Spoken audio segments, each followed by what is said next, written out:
Hello. Welcome to episode 12 of the Happy Hour? Shit. Hi guys, welcome to episode 12 of the Hollywood Happy Hour podcast. I am your host, Stephen Anthony Bailey. Glad to be back on the microphone, talking up in your ears, all through your headphones, into your ear canal, surfing your earwax down to the little nerve endings and the hairs, picking up the vibration of my voice. Is that too far? I found it, guys. Found the line. There it is. There's the line. This is episode 12. Yeah, holy cow, can't believe it. Releasing it today. Pretty neat. It's been a weird ride so far. I'm enjoying this though. I am enjoying this as somebody who I love podcasts, and it's amazing to me. Two things are amazing. One, that it's such a big medium now. Two, that some people haven't even heard of podcasts. That's crazy. I don't understand. Like, I listen to them all the time. When I'm driving, when I'm walking my dog, when I'm taking a shower, when I'm working. Probably shouldn't be doing that, but I do. I don't care. Judge me. They don't listen to this, do they? They can't fire me. They can't. They won't fire me. They might fire me.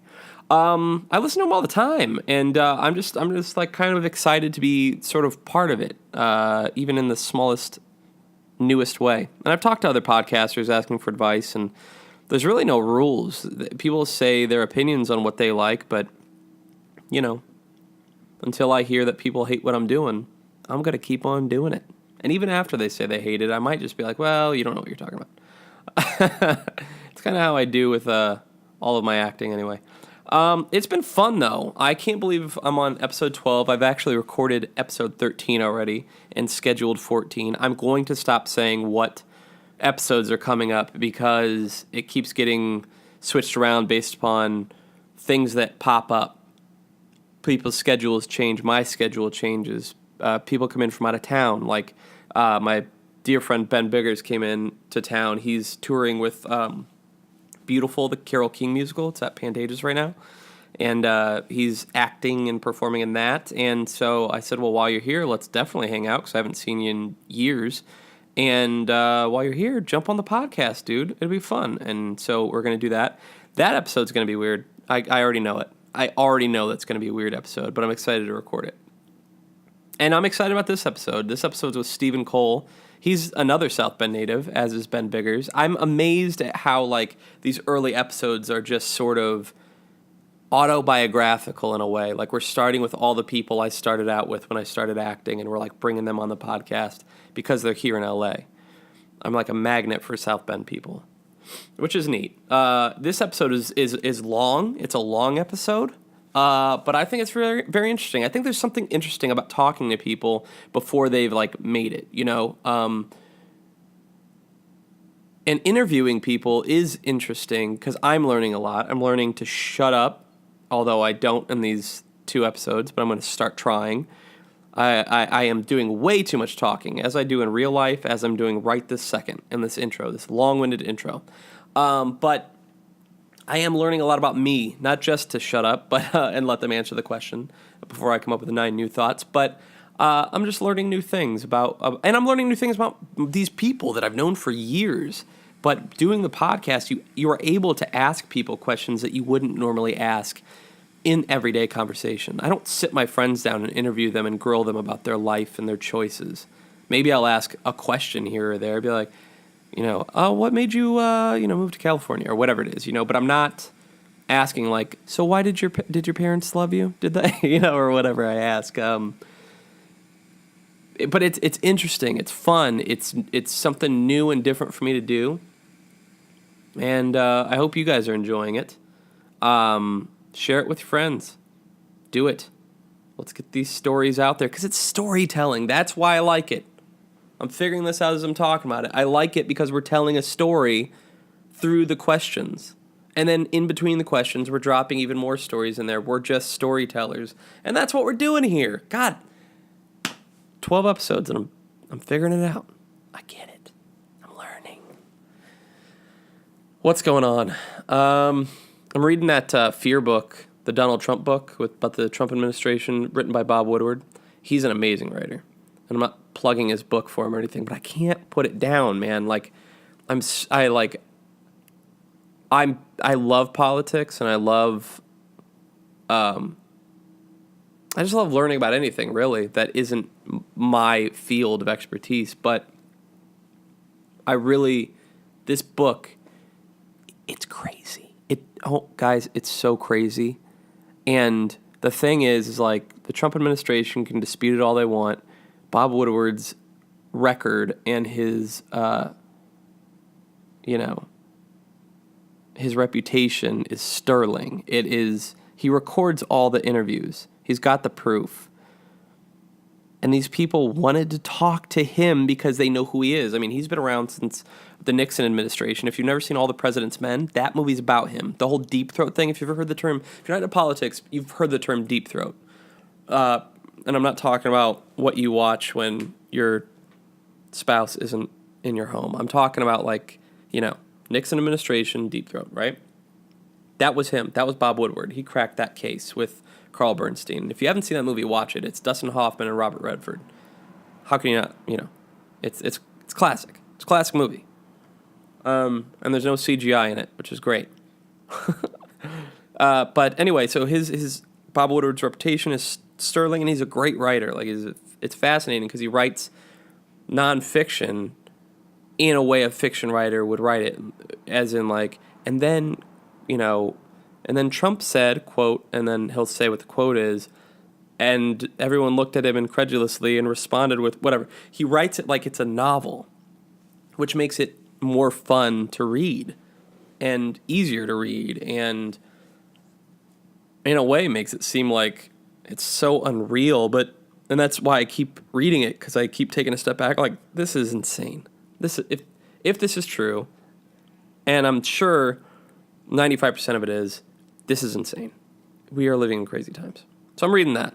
Can't put that down. What else am I doing? Am I working on anything else? I'm enjoying the podcast, man. I'm enjoying it. I got it. I set up a schedule for it. Yeah.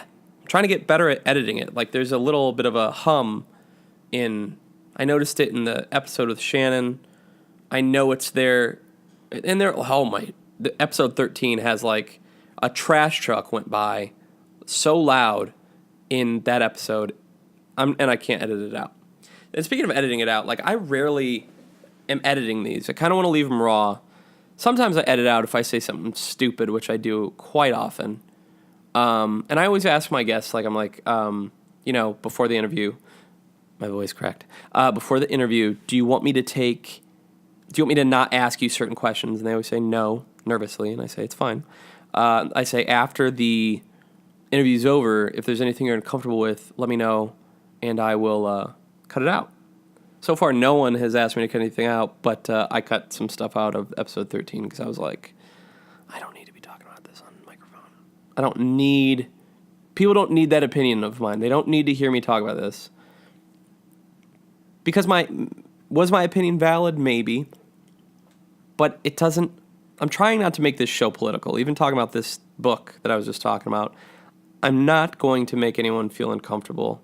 That's the last thing I want. I just want, this to be a happy space away from that. And I do talk about a lot of things that aren't just acting for two reasons. One, I think it makes the show more interesting. No one wants to sit and listen to two people talk about the Uta Hagen technique for 3 hours straight. And I have other interests. I'm a space nerd. If you see me walking around with headphones in, Neil deGrasse Tyson is probably talking in my ear. Or I'm probably watching an Elon Musk interview. Or, I am so into it right now. We live in crazy times, but we live in exciting times.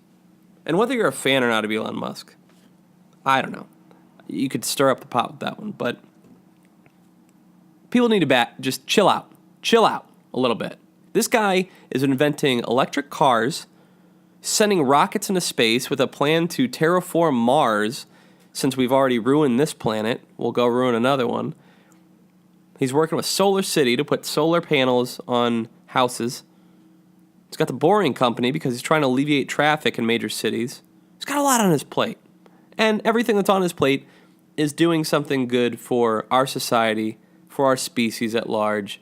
And people are they're trying to rip him apart and eliminate him. What is that about human beings that we want to kill off the one person? He is the Thomas Edison of our time. Now, if you know anything about Thomas Edison, that guy took a lot of credit for other people's work. That's not really what I'm saying. What I'm saying, though, is it is undeniable that Thomas Edison's effect on the world in so many different areas was very important. That's what I'm saying about Elon. I'm not saying he's like Thomas Edison stole patents or whatever. But what I'm saying is this guy is the Edison of our time. He is very important, and we're all just trying to rip him down because he tweets some crazy shit sometimes and takes a puff of marijuana on the Joe Rogan show. Really, people? You freak out enough that Tesla stock goes down 9%? Relax. It's legal, by the way. So, there's that. That's all I'll say on that. I'm not passionate about it at all. But I enjoy this stuff. I just enjoy learning about stuff. What's your favorite thing to learn about? My new question that I added to the interview is like, what's yours that you kind of don't share with anybody? For me, it's like all my nerdiness that I'm all the time studying, science and math and engineering and, watching documentaries and things like that. And I don't really share that with anybody. I don't make Shannon sit through this stuff that I watch because she'd be bored to tears probably. Not saying she doesn't enjoy, massaging the brain muscle, but, no one wants to watch that stuff as much as I do, as frequently as I do, so I don't make her. Generally I find that, like, my generation kind of doesn't care much about higher learning. I don't know how else to say that. Like, being a lifelong learner. It's kind of like, let's get this college degree, let's make some money, and let's go experience some fun stuff in life, which is good. It's a good thing. But at the same time, I kind of feel like, well, where's the curiosity? I don't find many curious people. I don't know. You must be curious if you're listening to this. You must have some kind of curiosity to listen to somebody talk for this long. So I'm going to cut it off there. Let's get to this interview. I hope you guys are doing well. Take care of yourselves. Go out and get some sunlight while there's still sunlight. Fall is coming. Pumpkin spice is here. PSL, pumpkin spice latte. Have you had one yet? I've had 7. 7. I don't mess around with pumpkins. I'm going to go get one right now. Enjoy the interview. Episode 12, Steven Cole, Hollywood Happy Hour podcast. Thanks for listening. But yeah, anyway, it's like constantly been evolving and, turning into, I don't know what it's becoming or what it's going to be when it's all said and done, but I know that, I know I'm enjoying it. Yeah. And I know that, I'm kind of able to do whatever I want with it. And that's, to me, the most important thing, just having, the freedom to be creative and, obviously, I want to be entertaining with it. Of course. But it's I don't know, it's I'm trying to entertain myself first, because if I'm not entertained, no one else is going to be entertained, right? Yeah. Me and a couple of buddies back home had the exact same idea of, we always talk about movies anyway. Mm-hmm. We always get on, Skype or Discord or whatever. We'll be playing video games or whatever, and we're just always talking about the newest trailers and all this stuff. And we're like, we talk about this anyway. Why don't we just record it? Right. And for some reason, we just haven't. Dude, that's it. You just you hit the record button and start making something, and you put it out. And it doesn't have to be perfect. It doesn't have to be, it doesn't have to be anything you don't want it to be. It can just be people talking. Yeah. It amazes me that on YouTube there's so many people that just have, like you said, channels of them playing. My brother watches people play video games. Oh, yeah. And he's super entertained by it. Yeah. Mm-hmm. And he's he wants to start a Twitch channel. I'm like, do it. Yeah. You can do anything these days, and there's going to be an audience for you. Plus, there's a woman in my acting class. I'd asked her, I was like, oh, yeah, so what do you do for a living while you're acting? Wait tables, whatever. And she's like, I make YouTube videos about television shows. So, she talks about Game of Thrones, mm-hmm. or, previously, Breaking Bad and all this stuff. eventually got thousands of views with her and her co-host, and Or, I was like, yeah, unboxing videos. yeah, just all anything, that stuff. Anything. Well, let me introduce you real quick. So, hi everybody, welcome to episode, I think 11 or 12, episode 12 of the Hollywood Happy Hour podcast. I have with me a fellow Hoosier, now turned Angelino, Steven Cole. Welcome. Hoosiers. Welcome to the show. Well, thanks for having me. I appreciate it. So, let's just jump in, man. Like, how long have you been in California now? In California for 2 years. I was in San Diego for a year, living with my buddy in the Navy. He has since moved to Japan. You didn't live in the Navy. He was in the Navy. He was in the Navy, yeah. I was living with my friend in the Navy. Can you live in the Navy? Maybe, I don't know. It's just it's a building called the Navy. Yeah, it's like, hello, Navy. Welcome to the Navy building. So wait, so you lived in San Diego. Yeah. My cousin lives down there right now. Like, what part of San Diego did you live in? I was in Chula Vista. Okay. I worked in a, smallish part called National City, which is, just south of, what a ridiculous National City. It's called National City. That's a ridiculous name for a... I thought so, too. So, to be fair, so is South Bend. Well, yeah, but I'm from Osceola, so it's yeah. Osceola sounds like a summer salad you get from, it's a ridiculous farm restaurant or something. a vegan restaurant, which is all the rage out here. Yeah, Gratitude Cafe, man. It's so weird to me because you move. Well, so being from Indiana, and I was in Indiana the majority of my life.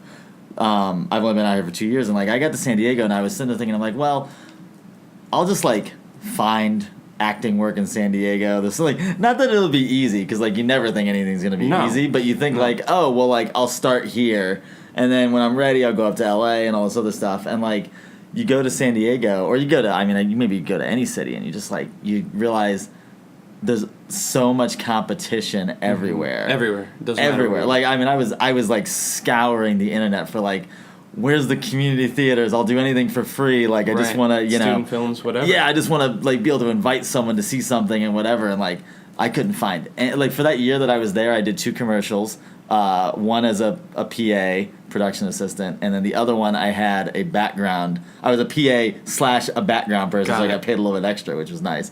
And I met that person through Outback Steakhouse where I work, and plug.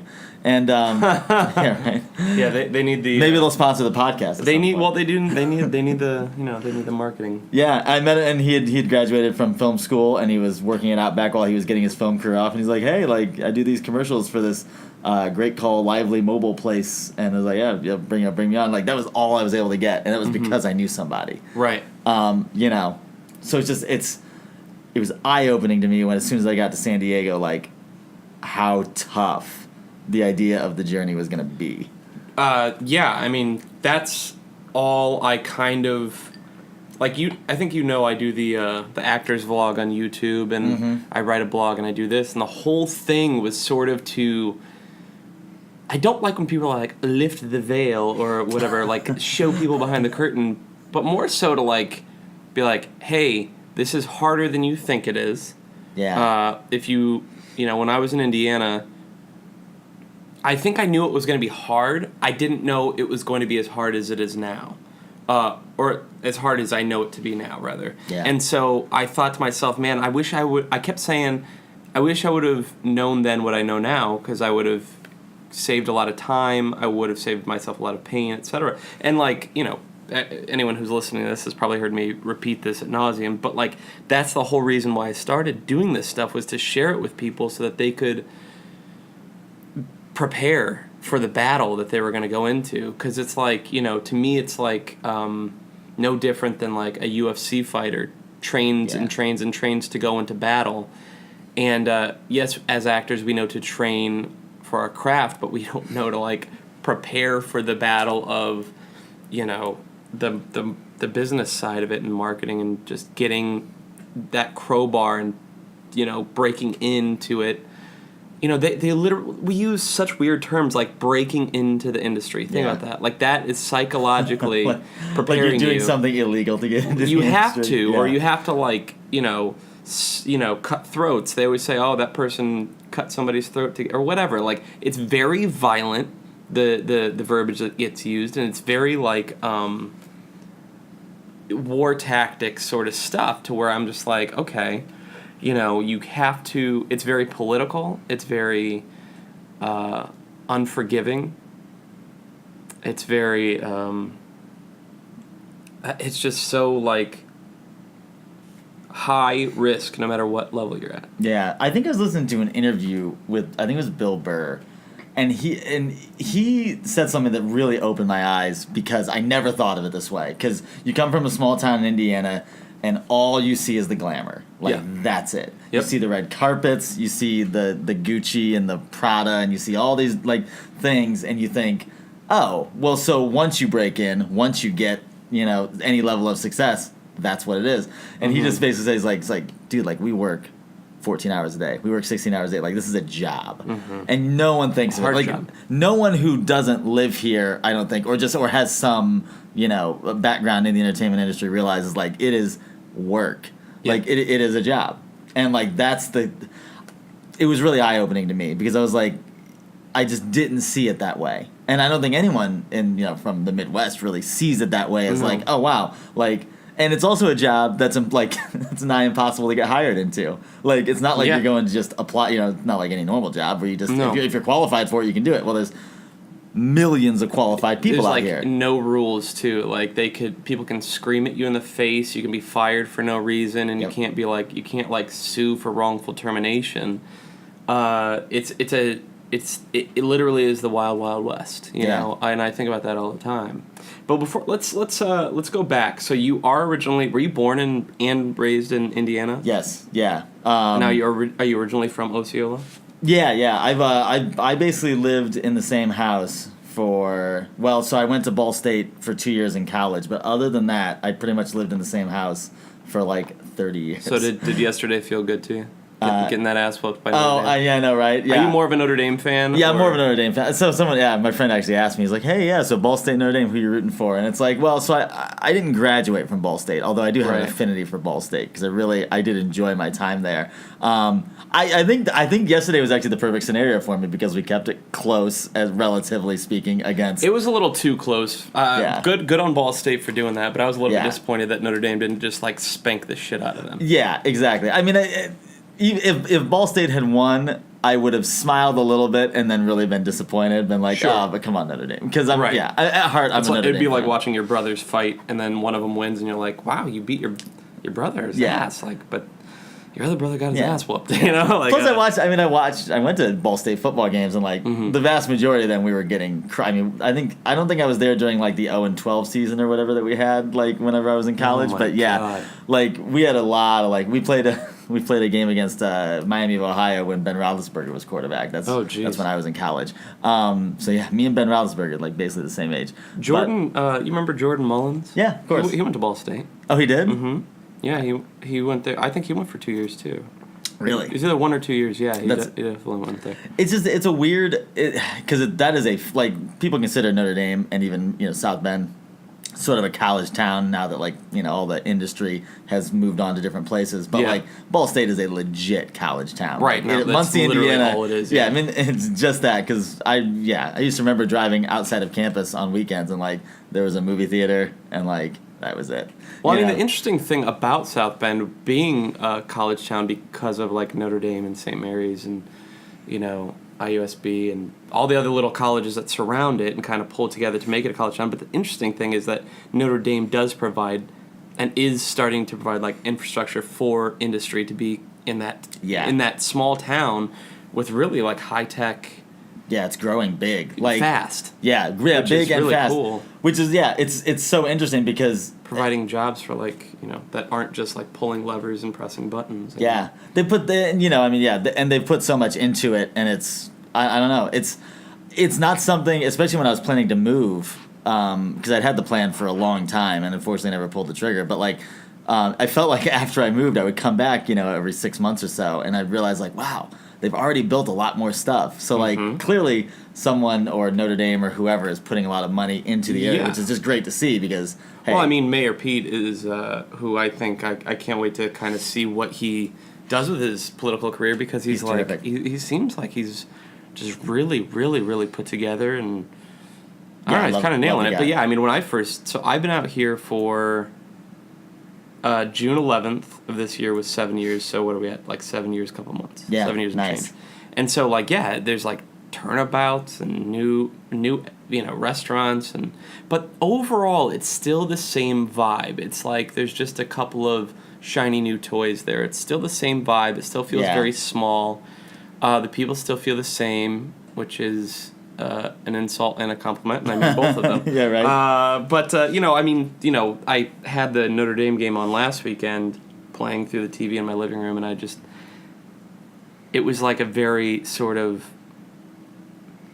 emotional thing to like have your hometown being blasted through national TV into my California living room, and then to watch them win. They're singing the song afterwards, and it was very cool. I didn't think to myself like I want to go home or anything like that, but it was like, oh, this is, I do come from a place that I still do have love for, but also a place that I'm like, I compared to here, I don't know that I can't go back, Yeah, oh no, I totally understand. And it's so weird. My whole experience, like, working and stuff like that is that, I'm rooting for Notre Dame all the time. And of course, when you work in South Bend, like, everyone's in the exact same mindset. And now here I'm a one-man cheering section at, everywhere that I'm at. Because it's like, I'm sure there's Notre Dame fans out here, but everyone else here is a USC or UCLA fan or something. Yeah, so. I mean, I see them, I meet them. But because USC is one of our biggest rivals, I meet a lot of people that love that I'm a Notre Dame fan because I'm their biggest rival. Yeah. And there's not a lot of, they don't get to meet their biggest rival out here often. So when they do meet you, it's very warm. So I think Notre Dame looks pretty good this season. I know it's only 2 games in, and like I said, I thought they looked a little. I would have liked to have seen them crush Ball State. Their schedule this season. We got USC at the end of it, as usual. It's tough. We always have Stanford. West Virginia, Stanford, yeah. We've got some, like, big players in there, but we've also got, like, a lot of teams that they're just going to spank. So it's, like, one of those medium difficulty seasons. So I don't know. I don't think this is the year. I mean, before I die, I've already gotten my Cubs right, winning the World Series. Check one off. I don't need another one. I'm fine. I cried like a baby during it. I know. Like, literally, like, calling friends and just, like, weeping and just... It was very emotional, But I'm sure I will be that way if and when Notre Dame does. But I don't know that this year's going to be. Even if they just make the playoff, I'd be ecstatic. They don't have to win the national championship, but they'll get. They always get a good bowl game. Yeah, always. Yeah. No matter what. But they they have the deal with NBC. They get shown across the nation. Everyone It's this same thing for you, I'm sure. Hi, I'm Steven. Oh, where are you from? I'm from South Bend. And they go, huh? And I go, have you heard of Notre Dame? That's exactly, I all probably said that 500,000 times. You either do that or you go small town Indiana just outside Chicago. Yeah, exactly. No one has heard, no one even, and like I was thinking that as I was watching it on TV, I was like, they say the town's name like 19 times on the broadcast, and everyone's like, yeah, whatever. Yeah. Like they're not really computing where it is geographically. Yeah, although I know Alabama is from Tuscaloosa because they say Tuscaloosa every single broadcast too. Tuscaloosa. I'm gonna start switching it up though. I'm gonna start saying like, oh yeah, it's like 4 hours from Detroit. Or we're like 6 hours from Columbus. We're about 14 hours west of New York. Yeah, getting really ridiculous. Just start throwing random stuff out there. So you said that just a second ago you were like, oh, it was a plan to come out here a long time ago. You didn't pull the trigger. Yeah. Why didn't you come out sooner? Oh, God. Was it fear? Was it financial? Was it a mix? No, it was only financial right out of college. I graduated, it took me 6.5 years. It was on the 6.5-year plan. It's a great plan. Recommended to anybody. We'll get into that in a little bit. Yeah. I definitely want to ask that. So I right out of college, I had about like $6,000 in debt. Something like that. That is nothing compared to what other people are doing. No, I was super lucky. $100,000 in debt. Super lucky. To go to college. Yeah, my parents paid for the first 4 years of my schooling, and then because I switched to acting and things like that as my major, I was like, well, all right. Like they're like, well, we'll pay for some of it, but you've got to work and pay for the rest of it, which was good. So what was I did your that. original major? Was when I went to Ball State, it was journalism. Mm-hmm. I thought I was always stuck in the middle of the idea of being practical and being a dreamer. Right. Even when I was at Ball State, though, was just looking for short film and theater auditions, and it was actually the worst thing was the fact that my dorm, and also there's like the Ball State campus is laid out almost like an L is maybe the best way to describe it. There's a bunch of dorms on one side, and you go to the crux of the L, and then that's where all the classes are. In between that is the theater building. Right. So you're walking past I would it walk past the constantly. theater building every single day. And like every time it was like I don't know how to describe it. It was an impenetrable gate to me that I was just like I want to get in there. Like I want to get forbidden. in there so bad. Yeah, I wanted to get in there so badly. And I thought about it every single day because I'd walk by there. She was the girl you could not have. Yeah. Exactly, and people told me, they're like, oh, Ball State has a great theater program, like you should go talk to somebody in there. And I was like, oh, but I'm here for journalism. I'm here to be practical. I'm here to get a degree in something Right. that I will make money in. And in journalism, the dying art form. Yeah, I know, and it turns out, and the thing that turned me off to journalism was I was enjoying the classes, and I might have even stuck with it, except that. Well, what a noble profession. To me, it's one of the most yeah. noble professions there are. Yeah, and I always Truth loved seekers, truth tellers. It's yeah. great. I love the idea of writing. I love the idea of investigating stories and like, well, and I think that's part of the acting thing too. Is like I love the idea that like, Exactly. people have unique stories. People, and then obviously events happen, and you need to be able to tell that story. That's what we're doing. Is we're telling stories just like a journal. We are investigating a fictional character. Yeah. And representing who they are on stage or in front of a camera, so that the audience can see what was investigated by the author. Yeah. It's a if it wasn't so fictional, it would be more related to that. Yeah, for sure. It's like And- it is of the same sort of thought process. Yeah, and I think that's why I chose the field, was because it was probably the closest thing that I could think of to acting was journalism or broadcast journalism, one way or the other. And so I was just, I don't know. You know what's hilarious is that when SAG and AFTRA merged into becoming SAG-AFTRA, people that go on air as broadcast journalists, they are SAG-AFTRA. Oh, really? And the only reason I know that is, did you ever meet Ed Ronco back in South Bend? He was part of the South Bend Civic. You know what? crew. I heard that name a million times, but I don't know that I ever met him. You heard about him because he's Yeah. amazing. Yeah. And he's, somebody that... He was very inspirational to me. But he's, which is hilarious because he texted me a picture of him when he first got his SAG card, and he said, quote, "following your footsteps," and I was like, get out of here. Like, Yeah. what? That's awesome. But he's had such an interesting career because, like, he's from Michigan, and then he was in Indiana. He was in South Bend, obviously, and I met him through South Bend Civic Theater when we were doing Man of La Mancha. He played Sancho. And then he moved to Sitka, Alaska. Wow. Yeah. Big move. And now Ed, if you're listening, I'm sorry, I can't remember where you're at right now. I think you're somewhere really cool, though. I think he's in, maybe he's in Washington or Oregon, or I don't know. He's all the time bouncing around, but has, this really cool sort of career where he's, and I'm pretty sure he's doing stuff for, NPR.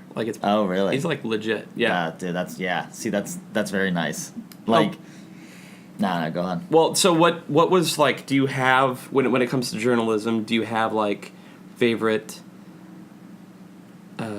well, two questions. Are you a history guy? Do you like history? I wouldn't call myself a history buff, but I mean, I always did enjoy that. But that was not like a particular focus of mine ever. Right. But I mean, I think that's always an aspect of it. And when it comes to journalism, who do you have famous journalists that you were inspired by to want to do that, or was it just something that you were going in cold and just because it was so closely related to your artistic nature, that's why you chose it? I think it's a lot more the latter, although as I was studying it, I started to fall in love with some journalists, for lack of a better term. Who'd you like? So Keith Olbermann was a huge, huge influence.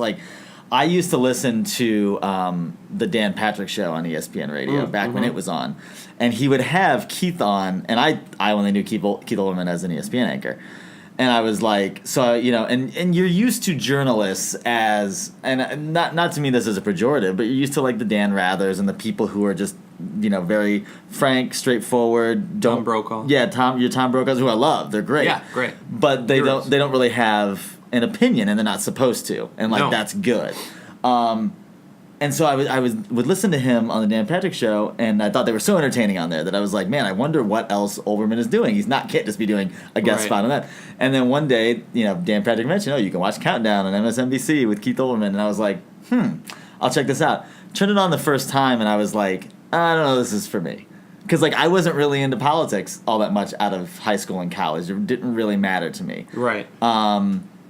And then the George W. Bush stuff was happening in the war and stuff like that. And I started to get more engaged, but I wasn't huge into it. You mean that war that's still going on? Yeah, exactly. And I don't know that people realize that war is still happening, and it's the second longest war next to Vietnam in our United States history. Yeah. We're on year 14 or something? Yeah, 15, 16? It's been completely ignored. And Rachel Maddow, another journalist, I She's bought her awesome. book. Yeah, she's terrific. She wrote a book called Drift, and it's about the idea that when the country used to go to war, it was a national thing. We used to go to war, and that kind of stopped with Vietnam because Vietnam was such a polarizing war. Anti-war protests. Yeah, and now people draft dodging and now the military goes to war. The country doesn't go to war. It's this weird separation. Right. I mean, of course, and there's it's still not an on the aspect forefront of the media. The media doesn't even. It's not even covered. And I remember when it, because at this is years ago, but when we were in Iraq and Afghanistan and I can't remember where else we were at the time, but I remember they would I remember watching the news and they'd be like, and 10 more soldiers were killed today, which brings the total up to 18,402 soldiers killed in this war. And at one point, and I don't remember when this was, but they just stopped reporting the score of how many people were losing. And I don't know if it's because this war in Afghanistan isn't super violent. It's just we're just stationed there. Yeah. And just sort of, taking martial law over them and just policing their country, or if it is there really and this makes me seem so ignorant.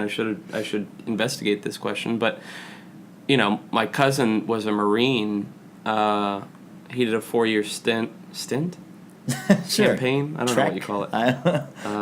Yeah, but he did 4 years and scared the shit out of me. It was a scary 4 years, but he was all over the place. But I don't think he ever went to Afghanistan.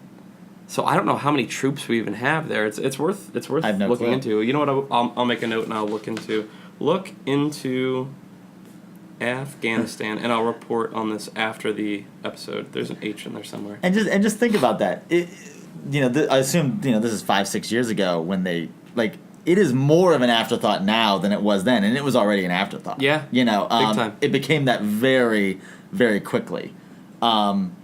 And so and that's what I was getting back to Olbermann and stuff, and the things was he had said one time that he was going to do a special comment, and I was like, what's a special comment? And we don't know what that means. Mm-hmm. And then I found out later that he reports the news for 45 minutes and then gives his opinion. Yeah, and then for 15 minutes he gives a commentary on what's happening. Right. And I watched it and I said that's it. Whether you agree with him or not, he was a very, very good balance of the idea of I can be objective and report what's happening, and then I'm going to tell you what I think. Right. And it's great that he separated the two, because if his whole show was just a commentary, it would be it'd be Hannity, it'd be Glenn Beck, Rush Limbaugh, all those people. And I hate not to just pick on Republicans, but it would become that. What's that Hardball show? Hardball, Chris Matthews, yeah. Lawrence O'Donnell does that on MSNBC too. Where it's there's nothing that makes me change the station more than whether I agree with their opinion or not. It's just them when they get so worked up that they're screaming into the camera about what's going on. Yep. And it's first of all, take it back a notch. Yeah. And just tell me what's going on and let me develop my opinion. That's your job. And that's why Rachel Maddow is very good at it, because she's the an era of class and professionalism enough to show us her opinion by saying, hey, here's this fucked up thing I just found. What do you guys think of it? Yeah. Which she's saying, hey, I do think this is fucked up, so you already know my opinion, but I'll just leave this here. Yeah. Like, like how people do on social media. That is her professional way of doing it. Like, I'm just going to leave this here. Like, she's very, like, sophisticated, but, like, cutthroat as shit. Like, I love that about her. And she has all the bona fides. I mean, she's, a Rhodes Scholar. Like, I mean, she's... that she's not coming to any position uninformed, and she also doesn't feel manipulative. Well, and she doesn't let people... And it's not that they're not trying to bully her. They... sexism is still running rampant. They try to bully her and shut her up, I think, mostly because she's a woman. But she's fearless. Oh, yeah. She is so fearless. She's a hero. And Rachel Maddow I like a lot. And I'd say and I'm so excited about this Fear book coming up by Bob Woodward. I think he's amazing. Like, he's got the longevity, and I can't wait to see how... And it's already started, like, Trump being like, he said, I read the book, and I saw how I was being quoted, and I don't talk like that. And, like, his tweet was written as eloquently as possible, and his tweet didn't sound like him. Yeah. It sounded like he handed the phone off to somebody to write the tweet. Yeah. Because now he wants to sound sophisticated. Good. Because I think for the first time he read it and goes, I sound like a moron when I speak. And good. If it takes Bob Woodward saying, hey, this guy sounds like a moron when he speaks, to get him to stop and think about what he's saying for 2 seconds. Did you see the plaid shirt guy? No. Oh my God. Dude. So he just had a rally, and there was, how he's always got people standing behind him. The guy, He was making the faces. With the faces as he was granted, speaking. like, this kid wasn't a Trump supporter at all. He just signed up because he was like, I'm going to go see the president speak. Like, he's the president of the United States. Didn't he mouth, like, what did he just say or something like that? He mouthed a few things, like, what? And, like, Trump was talking about, like, the unemployment rate's whatever, and he was like, no, it's not. And so somebody, he just got, like... They took him off behind Trump and then sent him, and the Secret Service guys took him in a room and gave him a talking to, apparently. Oh, really? Yeah. Wow. So I'm like, geez. That's rough. Yeah. So, I mean, Good for we're in, and this is not a political podcast, but I'm going to allow this because I'm just, I think I need to talk about it as well. But, like, there's so much going on right now between, like, the Kavanaugh hearings and, like, they were trying to, like, slam Cory Booker for sharing documents, but at like 3 a.m. the morning before that hearing when he shared them, those documents had been, like, okayed to be shared, and, like, it's just like this sort of shitstorm, but, like, and we don't have a 2020 candidate yet for Democrats, and so, I'm sharing my personal views, but it is what it is. But, like, the Democrats don't have a 2020 candidate yet. And that scares me. But, like, with Cory Booker and Kamala Harris and Elizabeth Warren, we have these great senators that are just kicking ass right now who could run, but I also kind of want them to stay in the Senate and keep throwing elbows because they're doing such a good job at it. Yeah. But I don't know what to do. Like, I don't want Bernie to run again because he's just going to get clobbered again.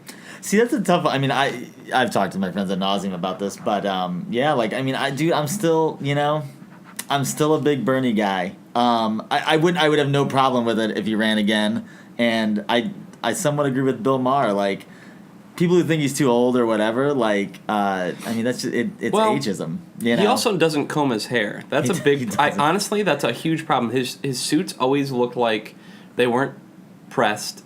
His hair is always uncombed. Honestly, I think that's sending people psychological signals saying this dude doesn't take care of himself. How is he going to take care of us? Oh, sure. He's just, and because he's another person that's just, like, yelling the whole time. He's like barking. He's like an old Saint Bernard just barking, and just, I don't know. Like, do I think he's a smart man? Yes. Do I think he knows what he's doing? Yes. Well, there's so many fresh candidates out there that you just mentioned that, like, it doesn't bother me one bit. But those people are also so fresh that, and granted, Obama was young when he took office. Yeah. And maybe it, I think what we do need is youth, though, in the office, because, look, I mean, this sounds really mean, but, like, that generation that's sort of running it now, this Trump generation that are around his age, they don't live in the same world that we do almost. Like they Oh, don't sure. they don't want to see the world as it is. They want to see the world as they would like it to be, which is outdated. Like they are literally the flip phones of the world. Like who's still using a flip phone?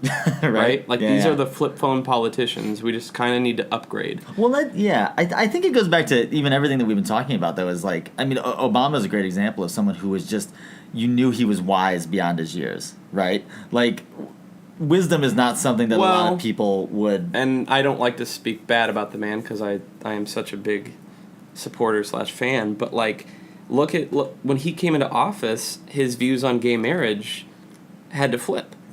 So when he first started, he wasn't pro-gay marriage, and then he changed his mind, which is good because that shows somebody. I don't know why people always flip out like, oh, they're a flip-flopper. No, it means that they are evolving their views based upon the information being provided to them, and not living on, these biased, unthought out opinions. Yeah, I've always thought that was a weird charge to make against people. You're a flip-flopper. They changed their mind. Good. I wish more people would flip-flop. Even if they flip-flop something I don't agree with, it just means that they're thinking and they're analyzing the information and not just being cemented in, the old school ways of whatever year they're from, and it's like they just don't fit into today. Yeah. Like, why are we still having debates about a woman's choice to do what they want? Anyway, let's segue out of this because it'll get deep. So let's go back to you. Yeah. Let's talk about this. We didn't talk about this. Tell me about your parents. Are they Indiana folk? Yeah. Well, so originally my mom is from West Virginia. Honestly, a very small town that I do not even know. I've been there many times, but it's we could just call the town an hour outside Charleston is what we can call the town because that's what it is. And then. She also spent some time, I believe, in Chicago, although I feel bad. I feel like a bad son now because I don't know the full biography. Well, now you'll have to ask. I know, right? Yeah, now whenever I go home, I gotta figure it out. So when you share this podcast, I'll have you be like, and my mom's from here. Just give your mom a shout out when you share it. Exactly. Hi, Mom. Love you. And then, my dad, most of his time was South Bend area, North Liberty, that's like where my pops is from. I spent like half my childhood in North Liberty. Oh, nice. Yeah. And all that surrounding Was he a farm area. boy? He must have been a farm boy. Yeah. We used to visit our grandma Ruby all the time. Again, forget the name of the town, but about an hour away from South Bend somewhere. And we'd go up there, and it had the TV with the turn dials and everything like that. And we used to cook the big dinners, and she had the farm and like the barn and all the other animals, and then the adjoining house where like the other parts of the family lived and helped take care of her, and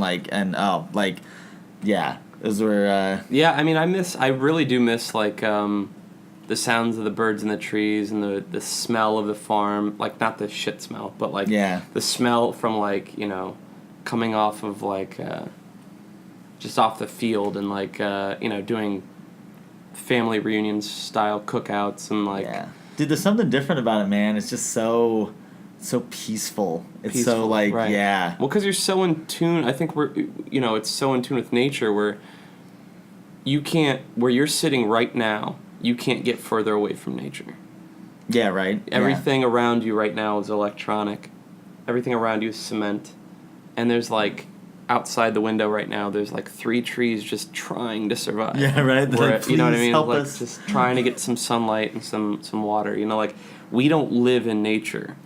And I'm a city boy for sure, but also I'm torn because I do have those North Liberty roots of like growing up on that farm and like waking up early and doing chores and like eating the food off the land and like there's something romantic about that. Like there's a serious part of me that wants to leave LA and go to like pull a John Mayer and go live in Montana or something. Well, that's kind of what Jeff Daniels did, right? Well, he was in LA. Yeah, he lives in Michigan, owns his own theater, the Purple Rose Theater. Yeah. And that's his thing. And that's not, and honestly, like, I mean, I could see that being an end goal for myself, being like, hey, if you can get the, success, and I mean, Jeff Daniels is not a gigantic actor, but he's certainly a big name. He's definitely he's not gigantic. I just don't mean in terms of like the Tom Hanks, Tom Cruise. He's not a above the line. Well, no, he's not a top tenor, but like, this is a guy. Oh, everyone knows him. And not only does everybody know him, but like, just, he's never gonna be. He'll never go away. Like, oh yeah, he'll always be a top contender for roles. Like, he's got that Netflix show right now. What's it called? Godless. Yeah. And before that, he was on Sorkin's Newsroom, which was amazing. Yeah, I'm not casting aspersions on the great Jeff Daniels. I love Jeff Daniels. I mean, and he's so good that like he is, and it's so important to the acting world that he can live in Michigan and get phone calls saying, "Hey, there's a script you should read" or whatever. Yeah, like. That is a power that. Well, that's a spot that I don't even know how you get anymore. Yeah, I'd love to. I'd say, yeah, exactly. I'd love to get to that spot, to be able to live in suburban town and still have your agent call you for these these parts and stuff. It's very difficult to live in these cities because you get very cooped up and I get cabin fever. So there's a lot of times where I just feel like I gotta leave. I need to get out of the city, and it's happening more and more frequently. Yeah. To where, like, I feel like I just need to get in the car and, like, go, like, 30 miles away from here and, like, breathe. Mm-hmm. But, you have to... I think a survival tip to any actors is, like, create as much of what feels right to you as possible. I, off microphone, will tell you certain details about why I'm very happy with where I live. I don't want to say it on the microphone because I'll give away where I live. But I just moved to North Hollywood from essentially West Hollywood, not quite, and like it is even a different world up here in the valley than it was down there, and it's like I don't want to. I hesitate to say I like it so much more, but it's definitely. I like it so much more. I hate Hollywood. Dude, yeah. Like, and I love the energy of Hollywood. I love all that aspect of it. I'm over it, dude.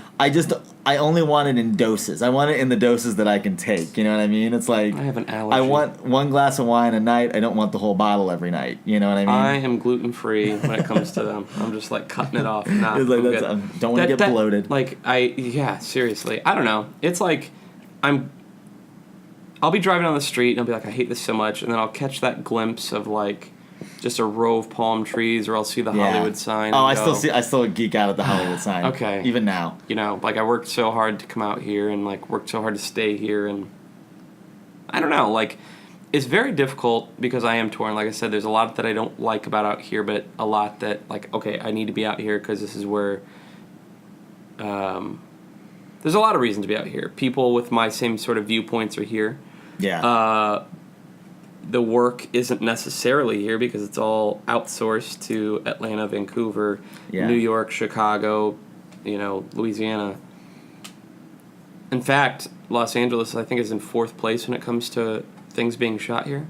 Oh, really? Yeah, wow. it's no bueno, man. So I hope they start bringing some work back here. But yeah. But also, like, you can't beat the weather. The weather's amazing. You're by the beaches. You're by desert. You're by mountains. You're by, you can go to farms. You can go to wine country if you want. Like, there's a lot to offer here that you can't get year-round if you're in Indiana because you go outside and there's 4 feet of snow sitting in front of you. Yep. So, I mean, I don't know. It's like it's a tough call, but, I think the survival tip is, like, surround yourself with as much as what makes you naturally comfortable.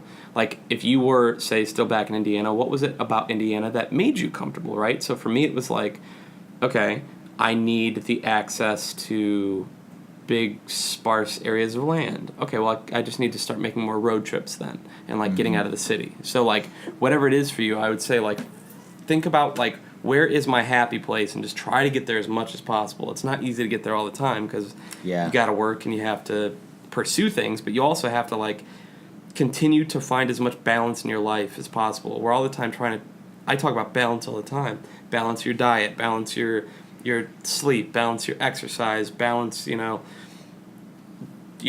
drink too much, don't smoke too much, don't spend too much money, make sure you're working on your craft enough, make sure you're marketing yourself enough, make sure you're getting enough hours at your job. It's a very difficult balance to like find progress in your dreams and balance in your life with your friends and to see them and to water that plant and like there's so much to balance as a human being because we're all chasing, like, this goal of, like, having it all.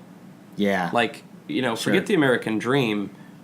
The American dream is, like, below what I am looking for, and I hate that that's what I'm looking for, but I am looking to have it all. And Okay. by that, I mean have all the freedoms and all the happiness and all the moments in life, like to, cross everything off that bucket list. Yeah. It's so interesting that, I don't know, this made me think of this for some reason. I was in my acting class the other day. Who are you studying with? I said Anthony Mindel's Actors Workshop. Yeah, he's great. It's a terrific class. I mean... How long have you been studying them? Yeah, to be completely candid, I've been there roughly 8 months, which is probably too long, but... Because I really actually do want to start branching out more and doing more different things, but it has been such a cathartic thing to be in there. Well, because there's part of his thing that, and I hope he doesn't get offended by me saying this, but, like, there's a lot of therapy going on in those rooms. Yeah, it is. I say, clearly you've audited there or been in a class or something. He's an Indiana boy, do you know that? Yeah. Was it Fort Wayne or something like that, I think? Yeah. Yeah. No, he whenever we talk, we always talk about Indiana. But no, there's something about it that I was like, I need this. Mm-hmm. And it was really, really helpful because, I guess not to skip too far ahead, but, like, it's really hard to find work out here. It's really hard to find free work out here. Mm-hmm. I'm now doing my first play, like, right now. That's the first play I've done in probably 3 years, I guess, since I moved out of Indiana. So, like, I needed to be doing something because I couldn't just walk onto a short film set, I mean, I'd submitted to thousands and thousands of things, and, you get, maybe 20, 30 auditions out of that. Exactly. And so it's like, and then you don't get cast, and I've been cast in, one short film, and I've had, a couple of auditions, and I had a short film that fell through. Like, that's Well, we'll get there in a second. But going back to Anthony Mendel's class, so 8 months there, like, tell me about, like, if you feel comfortable, tell me about, like, the breakthroughs and what it's been like studying there. Well, see, that's exactly. So that's there was a guy in there who he did this scene, and this encompasses the breakthrough that I sort of had there. The scene ended, the teacher asked, "Well, how do you think that went?" And he was just like, "I just want to keep going." Like, I just have, like, it just, your heart is so full, you just have more to say. You just want to do more. Like, you want to do a full play. You want to do the film and see the finished product, then you want to do the next one. And, like, because we're animals that are cooped up and we never get to run. It's exactly what it is. And that's why we have to go to class in between to keep exercising what's inside of us because, it'd be like literally keeping a dog cooped up. Yeah. For 3 weeks, he never gets to go for a walk or run around. He just sits there, and then of course he's going to spaz out when he gets to run because it feels so right. That's the thing about anything. Yeah, we're basically stuck in a zoo. We're caged up. We get fed a little bit, every day, but, like, it's not enough. Not enough. And that was the thing about his class that's really helped me because it's more of a cold. Why reading. do you think I'm doing this? Yeah, exactly. It's more of a cold reading class in terms of. You don't memorize, you get your scripts, you get your partner, you read through it to get an idea of everything, and then then the idea is you make your decisions, you make your bold choices, and you go with it. And that was being a theater guy for the most part of my life. I'm so used to just you get months to prepare. You get, at the very least you get 6 weeks to prepare. Even if you get cast and you start rehearsal the next day, you go, oh well, I got my read through tonight, and then I've got we start rehearsals this week, but it's all going to be blocking, so we don't have to worry about having the character right. And that whole time you're just going through the character, you're going through through the setting, and like, so your choices are eventually they're going to evolve. Like here, you get. Maybe you get your short film sides the day before, and like you're like, oh well, okay, well now I got to make a whole bunch of decisions right away. Right. Maybe you get them a few minutes before your audition with TV, or whatever. right? So let's say it's Monday, and you audition for a co-star, which is for anybody listening, a co-star is not like the second lead. It's like a co-star is 5 lines or less. So let's say you go in, you audition for a co-star. It's Monday, you audition. They call you the next day. You book the role. 2 days after that, you're going in to play the role and be filmed, and you get like 3 cracks at it because it's a TV show. Yeah, like they you're gotta in and move out on. in 3 hours tops, Yeah. and that's including makeup, costumes, meeting everybody, shoot, go home. Like you have to be able to prepare that fast. So it's very good that that school is like. Who's your teacher? My actual instructor in the ongoing classes is her name's Frances Bernand Roper. Hi, Francis. Hey Frances, if you're listening to this, she's a terrific teacher, and she's and she really leans into the idea of like finding a way for you to drop into these parts quickly, and that's always been my struggle. Is like I have a really hard time if I have failings as an actor. One of them is picking up a script and just deciding this, like even if it's right or wrong or whatever. 'Cause I have this thing in my mind like I want it to be right. Right. I want it to be good. I want it to be correct. I want it to be perfect. All Huge these things. mistake. Yeah, and I do that too. I'm not critiquing you. I'm saying I that's a big mistake of mine as well. And like, it totally is. Yeah. I was just talking about this on something I was doing about how like. And I want you to finish your story, but I'm just going to interject with this. My worst audition ever, I was auditioning for a made-for-TV movie, like one of those movies of the week kind of thing.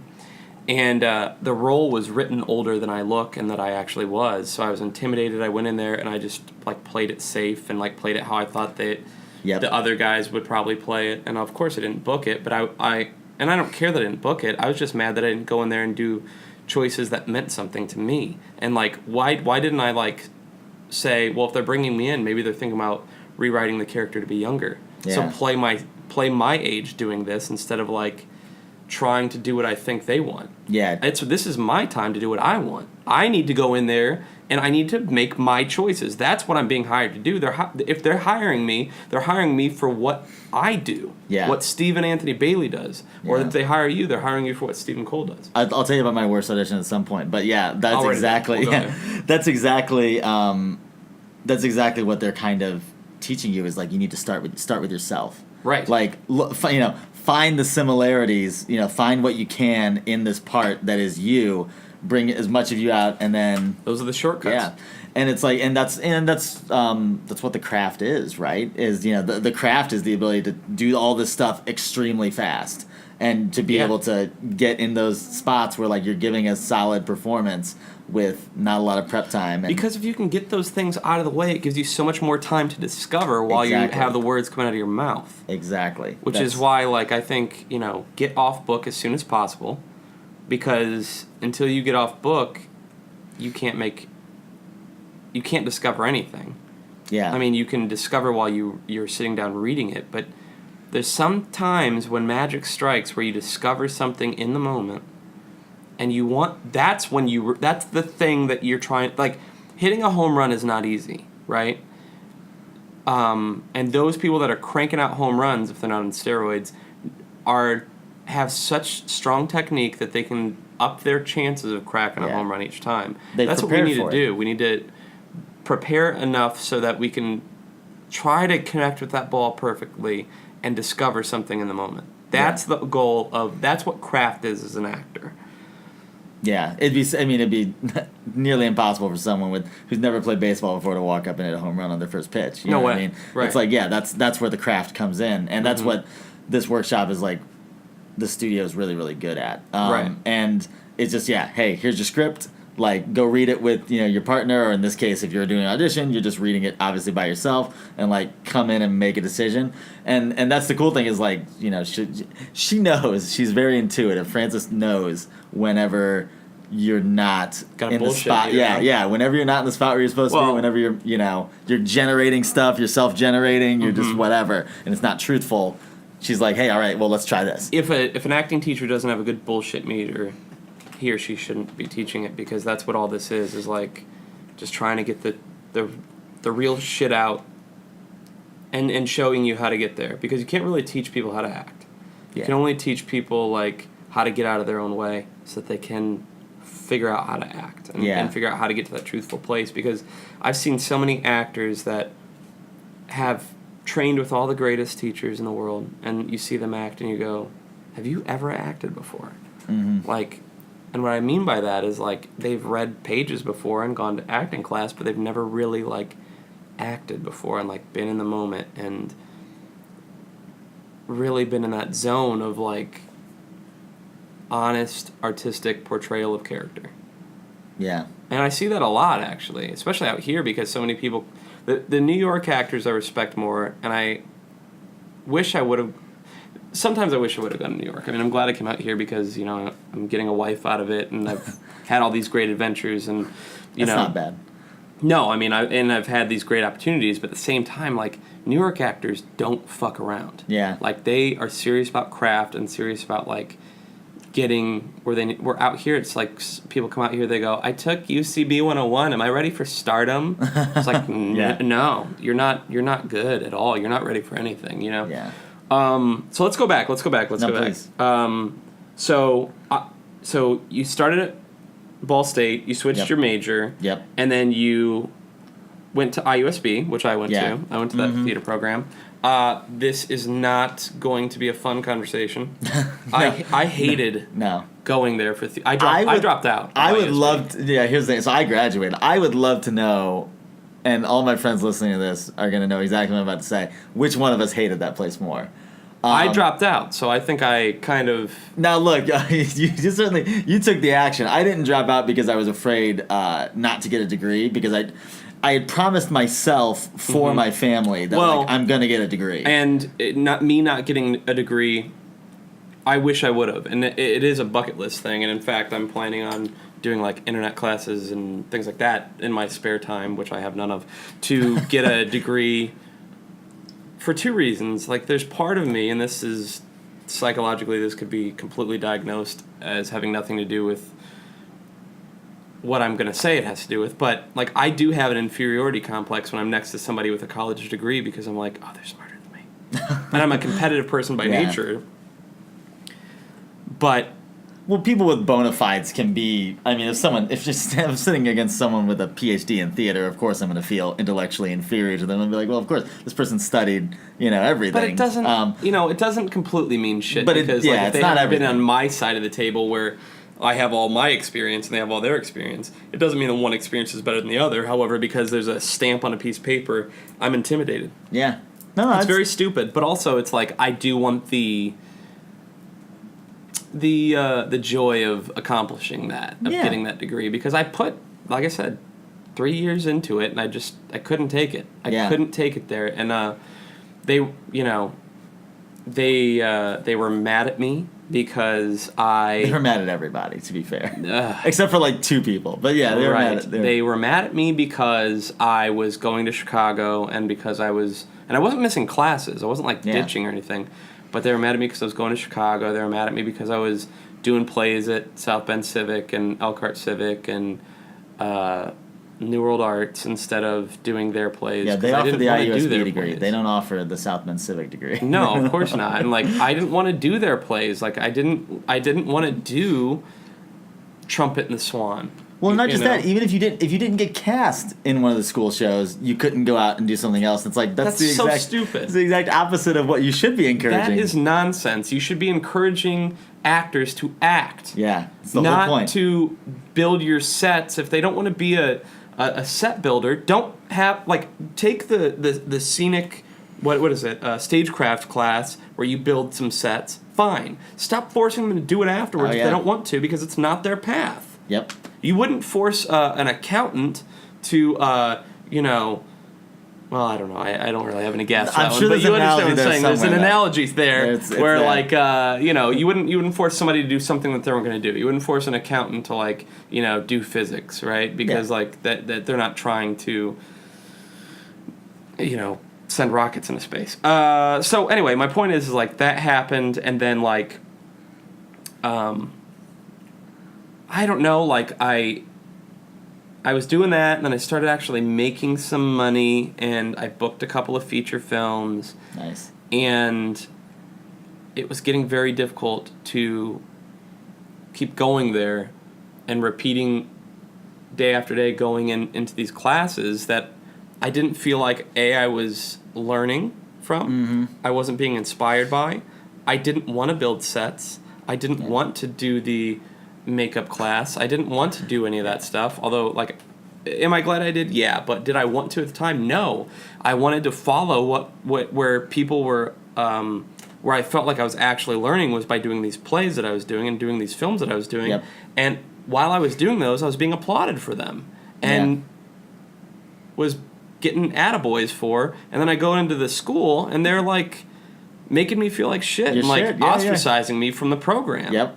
What kind of and I'm paying them. I know. I'm paying them. Oh no, trust me, it's the classic abusive relationship. It was, hey, you're paying us to be here, and now we're gonna make you feel as bad as possible about it. A bunch of nonsense. I remember. So to sort of go from my transition real quick into that, because my tenure at IUSB was not wholly negative, but it was largely negative. So I came home on a Christmas break and from Ball State and watched a play that my friend Donovan Smithers, shout out to him, living in Austin, doing his music. He's great. Nice. He was in a play. Which one? And it was it Death Trap? I want to say it was Death Trap. Death Trap, yeah. He was also, and I saw him again doing, I want to say Henry the Sixth, whatever, Henry the Fifth or Henry the Eighth, something like that. One of the Henrys, he was doing that. I saw both of them, and at IUSB, the plays were good. They were solid like things, and I saw him up there, and I'd worked with him in high school. We did a lot of improv and sketch shows together, and I was like, dude, this guy's killing it here. Like, I should go here. Like, clearly it's really good. The semester I get there, he leaves the department too. Because hilarious. Yeah, and he had kind of warned me about it, but he also didn't want to like crap on my dreams, which I think is to his credit. I think he knew that I needed to see if it was for me or not, and he was like, look, this whole thing wasn't my thing, but like maybe it is for you. Right. So like, which I would say to people too. Yeah, even exactly. Now. Some people enjoyed the program. Yeah. Very, very few. I know people but some. that was their glory days. Exactly. Yeah. So I get there, and first year is freaking awesome. Like, there's some issues, and I saw the makings of all the conflicts bubbling up, but like, I got cast in A Christmas Carol, which is the first play I've ever done, and I get to play like Jacob Marley and a few ensemble parts. Yeah, it was great. Oh yeah, and Brett Miller was our Scrooge, and he was terrific, and he's still a really good friend to this day. Awesome. And then I get in the second semester, I get cast in. So wait, that was your first play you had ever done? Yeah, first You had play. never acted before that. No. I had auditioned in high school for another Henry show, from what I remember, and did not get cast. And at that point, I was not in any way confident as an actor. I was in the basic acting class, and then I did the advanced acting class at Penn High School. And you went to Penn? Yeah, I went to Penn. Yeah. Did you graduate from Penn? Yeah, hilarious. Yeah, class of 2000. I tried to do acting there. Well, so I mean, I guess to jump back a tiny bit, Glass Menagerie, as we talked about before, like was what made me want to be an actor. But I had no confidence, zero confidence whatsoever. Gotcha. So I auditioned for this part and didn't get it, and I said, "Oh well, I'm never gonna get cast. I don't have any skills, like clearly." So I never auditioned again in high school. But it was always pulling me back in. Interesting. So you did a couple auditions. You go to Ball State. You're doing the thing. Yeah, I auditioned for short films there. And then you come back, and then your first college audition, which is a harder audition than any high school audition. Yeah, it was and you tough. book Marley, Yeah. in Christmas Carol. Wow. See, so what was it in those few years in between the Glass Menagerie audition that didn't go well to your college audition that? What happened? Where did the confidence or the spark come from? Maybe, I don't know. Maybe people think this is, I don't know, a laughable thing or whatever. But I was watching Inside the Actors Studio. Oh my God! Guess what? We're doing the Pivo questionnaire at the end of this. Oh, nice! Yeah. Oh, terrific! I am not prepared for that at all. So that's great. Good. Don't prepare. So I was watching that show. And if you learned anything from your Mendel classes, don't prepare. We're just gonna be real. We're gonna have an honest moment. And I thought it was I thought it was the most eye-opening thing, and it made me realize that these actors are real people who are making decisions. They've been very like me in terms of theater. I've been very fortunate to play some of the parts that I've played, and they're just people who got fortunate and got roles and stuff like that. And they were teaching me about their process, and that was the big thing. Is I wanted to know about how people did it. Right. And that was my big springboard. It was okay, well, these people are doing it this way.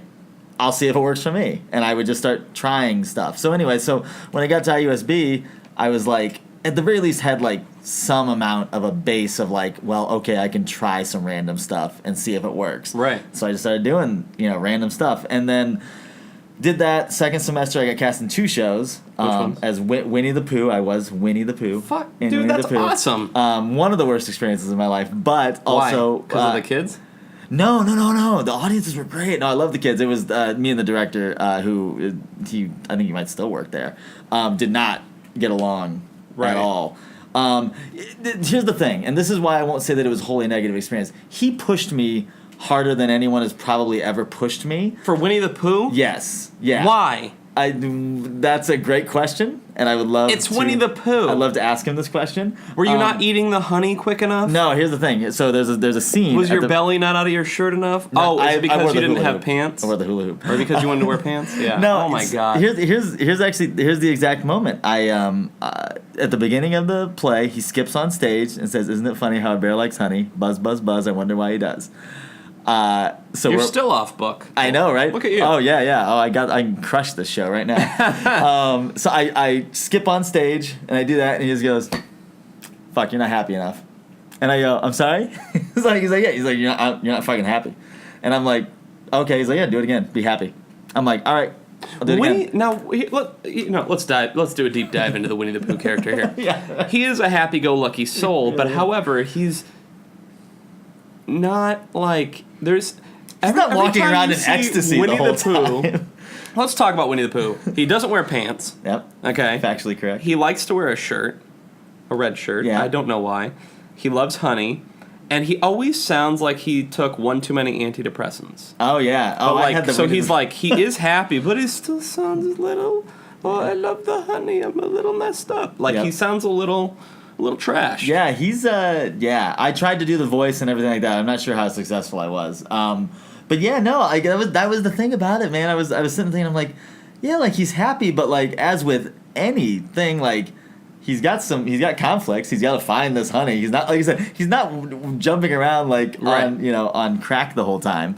So yeah, he had me do it again, and I did it again. He's like, nope, still not happy enough. And so he basically, in front of everyone, the whole cast is there. He just like walks up to me from the audience where he's sitting and taking his notes or whatever, Mm-hmm. and he's like, yeah, you're not fucking getting this. Like you fucking, what are you doing? What are we wasting our time? Like why are we here? You know, and I'm like, okay, and it's like I start crying because I'm like, I've already got like, I mean, this is my second show ever, and I'm like, dude, I'm doing my best. Like I don't know what to do, and like. It's such a weird thing as an actor to be like told to your face you're bad. You're doing a really, really bad job. Well, I mean, he's just not a good director because he doesn't know how to get a performance out of an actor. Well, and this If is you the don't know first how to talk to rehearsal. an actor, you can't just say, "Be happy." Yeah. Hey, more happiness. That's exactly That's what not he did. directing. It'd be like because it's not that you weren't being happy. To you were being happy. He just needed to show you a way of getting to the level that he's seeing in his head, but he doesn't Yeah. know how, and that's his weakness as a director. So fuck that guy. Yeah, he had a preconceived idea of what he wanted for that, and I wasn't giving him exactly what he wanted. I don't want you to say the person's name. Do you know the initials? Oh yeah, of course. What are Yeah. the initials? RC? Oh boy. Yeah. Oh yeah. Oh, so you're familiar. You got to be familiar. You went to ISB. Yeah. Yeah, like I mean, and here's the thing. Like I said, this was the first rehearsal. Like literally the first rehearsal, the first blocking rehearsal. So I'm like, I've still got the book in my hand and all this other stuff. So I understand like pushing an actor because look, actors don't always. I mean, we're not always. We rarely get to the spot we're going to be for a final performance, and we're never there on the first rehearsal. Because if you are, like, how is that possible? You know, you're not evolving. You haven't even worked with any of the other actors. If you're doing yet. okay by your third or fourth rehearsal, like by your third or fourth rehearsal, you should be pretty much off book, have some decisions made, and be semi-confident. Yeah. By your first rehearsal, if anyone's asking for that, and yeah, he was one of the reasons I left. He wasn't he wasn't the main reason I left because he was actually semi-supportive. Yeah. But he wasn't helpful. Yeah, that's the thing. And he was very inflated by his own personal career. Like he thought. Oh yeah, he played Hamlet in Chicago. You know. Oh boy. I don't know if he told you about that 15 or 100,000 times. Yeah, I don't know that he played it at like a big theater. No, Do you know what I'm saying? No, but he used to tell us all about it. I mean, and that's It was that's probably in the a thing, showcase. It probably wasn't even a full-fledged production. Probably just a scene in like a class somewhere. Well, look. I mean, Yeah. and nothing against people who become professors, because to make a living in the arts at all, which he's doing, is Super hard. is an awesome thing, and good for him. But like when it comes to directing or like coaching actors, especially because this person is in that program. Yeah. And I don't know, man. I think that not everyone's a good director. Yeah. But most of the directors I've worked with that are actors do a good job. So I'm not really sure what the disconnect is there. Yeah. I think a lot of it has to do with ego because these guys I think so too. are the gods of their little IUSB world. Yeah. And their ego gets them. I think they should switch up the teachers that are there frequently. Yeah, and I don't know who's there right now, of course, but yeah. I think that person's still there. The thing is, like, the thing is, though, so my show with Christmas Carol was directed by a guy named Isaac Walters, so I don't mind saying, because he's terrific. I think he's still doing theater in Utah right now. Oh, nice. Just a wonderful, wonderful man. Was like I mean, my biggest, I guess I'd say advocate, or like he helped so much because he was really like the positive for me there, because he understood the difficulty that I was having, like with, Lois and some of the other people who were there, who just, I couldn't tell if they hated me or like they just did this to everybody. Lois. Yeah, That's a teacher there, right? Yeah, she was. Yeah, she hated me too. Yeah, so like what had happened was, so I do Winnie the Pooh, and I loved the kids. They bust in 750 kids. It was great. I used to do South Bend Civic for a little while. Had a professional tour, and we would get paid like I think like $50 at the time, which was decent money. Yeah. At the time to go do an hour show, and we did Robin Hood, and we did this thing called like first we started with like choosing sides for basketball, and it wasn't very good. And then we did Robin Hood, and I got to be Robin Hood, and it was very like nice. Title role. Commedia dell'arte, and I did Rumpelstiltskin. I played Rumpy. Yeah. And like those were like, I don't know that I have the energy to do that anymore, because it's a certain sort of energy and performance that you have to give. Yep. Where it's just like it's very loud and very fast and very. It's like you're a hype man for a crowd, essentially. Yeah. And I don't know that I can do that anymore, or that I'm inspired enough to do that anymore, but getting those experiences was good. So, yeah I hear you. So, like, I can only imagine Winnie the Pooh. Okay. Must have been super fun. And that was the thing, was all the struggles in rehearsal and everything like that, which caused a lot of resentment, towards this director and things like that. But, like, once I got in front of the kids... And, like, the kids enjoyed it. Oh, my God. And I remember, like... Did he back off once he heard the kids enjoying it? Dude, that's the thing about Randy. So, even in the classes that we took... you just named him. I'm sorry. That's the thing about him. Cut that out. Oh, my God. That's whatever. We'll leave that. Who cares? That was the thing about him, was, like, even in our acting class, I took him acting 1 through 4, 101 through 401 or whatever.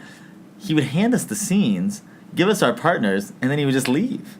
He wouldn't be there. He wouldn't watch you rehearse. He wouldn't like sit there and watch you for 5 minutes and say, "Oh, think about this, think about that." No, he'd just be like, "Come and grab me if you guys need anything." And it's like, so you're not really teaching acting. You're giving us scenes, and then you're going to tell us how bad we are, basically. Yeah. I remember when I had him for Intro to Theater and Acting 1. I had a different person for Acting 2, and that's when it went. My first year was the same. It was good, and then it went off the rails. Year 2. Yeah, me too. Bad. So we've diagnosed a problem here. Year 1, it was fine. I don't really remember the critiques I got. Do you feel like you learned anything in those classes? So from that director specifically, no. He never really... That was the thing, was he gave us the books to read and stuff like that. So, like, I was learning ostensibly. I was learning from Uta Hagen. We read that. Respect for acting. Yeah. My favorite book was probably the Meisner book. I really, really enjoyed it. I loved Mamet's book, too. I think I read that one on my own, though. I don't think he gave us that one. But, yeah, like, I was learning from the books, and I was learning from my fellow students. Because I think at that age, I was learning more from the books as well. Yeah, some of them. And from, like, online, I remember watching... the Uta Hagen videos and the Sandy Meisner videos and the Stella Adler videos that were on like YouTube at the time, and I would just voraciously like Michael Caine's class, and I would just watch all this stuff over and over, and I think I learned more from those great teachers teaching their students and reading those books than I did inside of these classes where they were like, they weren't giving me material. Either they would give me material that I it was like crappy material, like really poorly written, Yeah. or they would give me the best written stuff. They would Yeah. hand me Stanley Kowalski at age 19 and be like, "Good luck." And Have like, how fun. do you play what to me is the greatest written male role in the American theater? And is like, figure it out. Yeah, right. Like, I wasn't guidance, ready for nothing. this. I Yeah. wasn't ready at the time. I was such a young actor who had only done like 6 or 7 plays and like nothing else, and it intimidated me. And then when I didn't do well and they chewed me out Oh yeah. in front of the class, it did psychological damage Yep. to me that I'm probably still working through in some way Yeah. with my confidence. Oh no. Yeah. Absolutely. You shouldn't be damaged by your school. Yeah. Especially when you're doing something that is so vulnerable. Yeah, and I mean, and like I said, super fine line between being pushed to get to a spot. Because I mean, I've been pushed effectively a number of times where I was Right. like, oh my god, like thank you so much for doing that. I wouldn't have gotten there without it. Versus just simply being berated and things like that. But Embarrassed, ashamed. But there was two instances at IUSB where I did actually learn a lot. One was when I got cast in Scapino, which was the second semester of my first year, which is a commedia dell'arte like farce. There was the role that I did was called Silvestro, and he's like the clown who is sort of the sidekick to the main character. Fun. And the reason I got cast, and I asked Isaac casted it, and the reason I got casted, he said you did the role that Silvestro in the play turns into a thug and has to intimidate someone. So and that was what we auditioned for, was the thug nice. part, because he figured you could do the Silvestro part if you did the thug part. And I was like, okay, cool. So he's like, you did the thug the best, and I was like, he's the most close that I was looking for. And I just remember, and I used, because I'm a big pro wrestling fan, and I just used like a big pro wrestling amalgamation of a thug. Like what would a pro wrestler do to intimidate somebody? And like that's what I used. And it was that whole thing we talked about of you got to start with yourself in something. Like maybe I wouldn't do that in a different kind of production or something like that. But like I was just like, oh yeah, like this is what I know. Use what you know to do it. Have you always been a pro wrestling fan? Yeah, since I was like 5 or 6. Who are your like? Give me your top 5. Well, all time. So, well, I mean, Hogan was my first love. Did you watch his sex tape? No, I didn't get to see it. I mean, I won't lie. I tried to find it, but it was somehow scoured from the internet. And not that I was like, I mean. He sued the crap out of people. Yeah, he did. Gawker and went out of business because of it. And then Bret the Hitman Hart was huge on. He was he was kind of my childhood like hero. I loved Hogan because he was the all-American, great guy and everything like that. Yeah. I hear that music. It still gets me going. Yeah, Bret Hart for sure. Ric Flair, I love. Woo! Yep. Nature Boy. More recently, I love The Rock. I mean, I still like The Rock. His pro wrestling persona was terrific, though. If I had to name a fifth, it wouldn't have been at the time, but I love Shawn Michaels, the Heartbreak Kid. I just think he's terrific. So if I had to name 5, like right off the top of my head, it's probably those. I don't know what's going on anymore. I haven't watched it in a long time, but yeah, I mean, growing up, I was fanatical. In fact, because I always knew I wanted to do something theatrical, and always being very athletic. I remember being depressed that I wasn't tall enough to make the NBA. Oh, yeah. And so it was like, oh, but this is like acting and sports. I'm like, this is really cool. In Yeah, fact, it's like there's no acting in like UFC, but I love that sort of that like UFC. It's people can disagree with me, but I just honestly think that's like pushing the human body to its absolute limit. Yeah. Like giving everything you've got and then taking punishment on top of it. Oh, yeah, I'm a huge UFC fan. Yeah. Oh, man. Khabib or Conor? Who do you think's gonna win? If I had to bet the house on it, I'll take Conor, but I think it's Khabib's a monster. Yeah. He's a a monster. Total pick'em. I think he's well. Yeah, I actually do have money on Conor because if he wins, like at the time when I put the money down, like the over under was like really solid. So and my brother's so fanatical. Brennan and I, if you're listening to this, he's like a huge Conor fan, but yeah. Khabib's so good at takedowns that like he might just control the whole fight, and he might but I think for any amount that it's standing, I mean he's gonna stay away from Conor's left and make Conor go to the ground, and he's gonna make Conor move, and he's gonna and we, if you know the sport, you know that Connor gets gassed out. So I hope that Connor has worked on his, cardio nonstop. Connor's got 2 great rounds in him, and Yeah. then he slows down appreciably. Right. Yeah, I think if it his goes cockiness and tries to get in your head. If Yeah. he doesn't get in your head, you have a chance. Yeah, but just from a pure skill standpoint, I think Connor has him. Maybe not by a large margin, but by a margin. So that's the only thing that I can, go off of. But anyways, with with professional wrestlers, like I was obsessed with Sting. Oh yeah, I love Sting. He was my favorite. Steve Borden. Yeah, man. He was so his real name was Steve Borden. Yeah. And back in Indiana, I went by Steve. So Steve Bailey. I was like, Yeah, I know. That's so like same thing. I wanted like a sort of alter ego because we used to wrestle a lot in my neighborhood, and like we would like put on costumes and we would do backyard wrestling as like kids. Oh, we did. Yeah, I did it as. I'm surprised late there were teenagers no in high school. necks broken, man. Oh, I know. Like, yeah, I mean, I went for like the surfer face paint and called myself Stingray, and it was like such a fucking ripoff. I am no originality. I am so disappointed in myself now that I have never dressed up as Sting for Halloween. I have not either. That's now like that's this Halloween. I think. You gonna go Crow Sting, Wolfpack Sting, or Surfer Sting? I think well, here's the thing. I think Surfer Sting would be the best. I just feel like that'd be the toughest outfit because it's super colorful. It's rainbows. It's all this other stuff. Like, well, whereas like it's so much easier to do the black and white Crow Sting. Right. Yeah. So I don't know. Maybe I start with the Crow Sting one year and then try to put together the other. So what you should do is like get the scorpion pants that would work also for like Surfer Sting or something or whatever. Yeah, like if you can get something, yeah. But yeah, I liked him. I liked. I was obsessed with Dwayne Johnson, The Rock. Yeah. I saw it was WWF at the time. They came to Notre Dame and did a match, and it was when he was still going by like Rocky Mavia, and he was part of what was that name of that group? Nation of Domination. Nation of Domination. Holy shit! And but yeah, I saw that. I saw like Kane versus Undertaker wrestle. I saw Stone Cold Steve Austin. I saw all these guys, and I was just like, holy shit! Like at the time, it was cool, but now that time has passed, I'm like, how lucky was I to see all these guys in their prime? Just I doing know. A road I show. saw Jake the Snake Roberts and Randy Savage in a cage match. No way. It was at what they used to do shows at Notre Dame at the Morris Performing Arts Center. I think. No, it was? JCC. JCC. Yeah, there you go. They used to do shows there. Like they stopped doing it, but yeah. I wonder why they stopped. I don't know.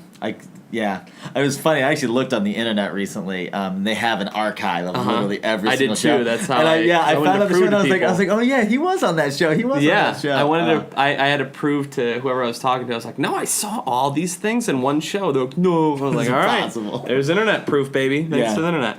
But yeah, I mean, it was like Sting and The Rock and like. But I was a WCW guy.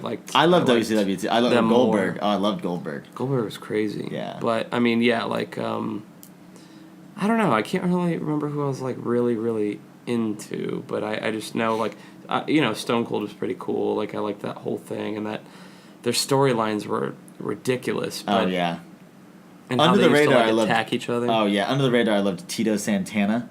He may be a little bit before your time. No, I know who it is. I watched it from the time I was like born. Really, it was always playing in the house. That was exactly. My mom's boyfriend used to watch it, and so like, I just remember all the colors. It was very colorful. It was very theatrical. The red, and, white, and blue so much ropes pageantry. And, like that was and that was like the Bushwhackers come to mind, or like. Who's the guy with the 2x4? Hacksaw Jim Duggan? Yeah, you had George the Animal Steel eating turnbuckles, and Macho Man was great too. That was my brother Glenn's favorite. He was like 5 years old and he'd walk around going, oh yeah. Yeah. Hilarious. Yeah. It was just, and that was the thing. That was the thing about it was. I think even back then we knew it was a performance. I mean, I thought it was real, but like at the same time, I was like, oh, these people are like they're at the height. I thought it was real, but I loved the show. It was such a good show. I think there was a cognitive dissonance of it, of like I wanted it to be real, right? So I allowed it to sort of permeate. Just like the Blair Witch Project. I wanted the Blair Witch Project to be real, so I just thought of it as real. Yeah, you know what I mean. You want it to be so much. Totally, but I think there's something like. I think that shows that even from like a young age, like actors are attracted to theatricality no matter where it's coming from. Yeah. You know, It's something. It's something to dream of. It's I don't know. It's heightened reality. Yeah, exactly. And that's colors more vibrant. Awesome music playing as you walk. well. That's what it is. It's the stuff. Not that you can't do it in real life, but it's the stuff that you don't do in real life. That's kind of why you want to be an actor, right? Like, I've talked about that all the time. Is like, I get to be unapologetically mean. In a show, and not that I would want to be, but it's like that's just not me. But I get to explore that side of myself, who's like, oh wow, this person is just a jerk. I tell people all the time the reason I wanted to be an actor at first was, Tom Cruise, man. He gets to fly jets in Top Gun and race cars in Days of Thunder, and he's got the best job in the world. He's kissing the girl, and he's running around in Mission Impossible, making stuff explode. He's shooting guns and climbing cliffs. I'm like, why would I not want to do that under the safety and supervision and get paid a lot of money to do it? Like, yes, of course that's the reason why, and like I have to. The same way I have to look up those palm trees and that Hollywood sign, I always have to remember why I wanted to do this in the first place. Yep. And what was it that attracted me to do it? Exactly. So, real quick, let me ask you about your worst audition. Oh, yeah. So you actually probably know this person. It was Rick Ellis. He at South Bend Civic Theater. I told him about this a year or so later, and he does not remember it. He tells me he doesn't remember it at all.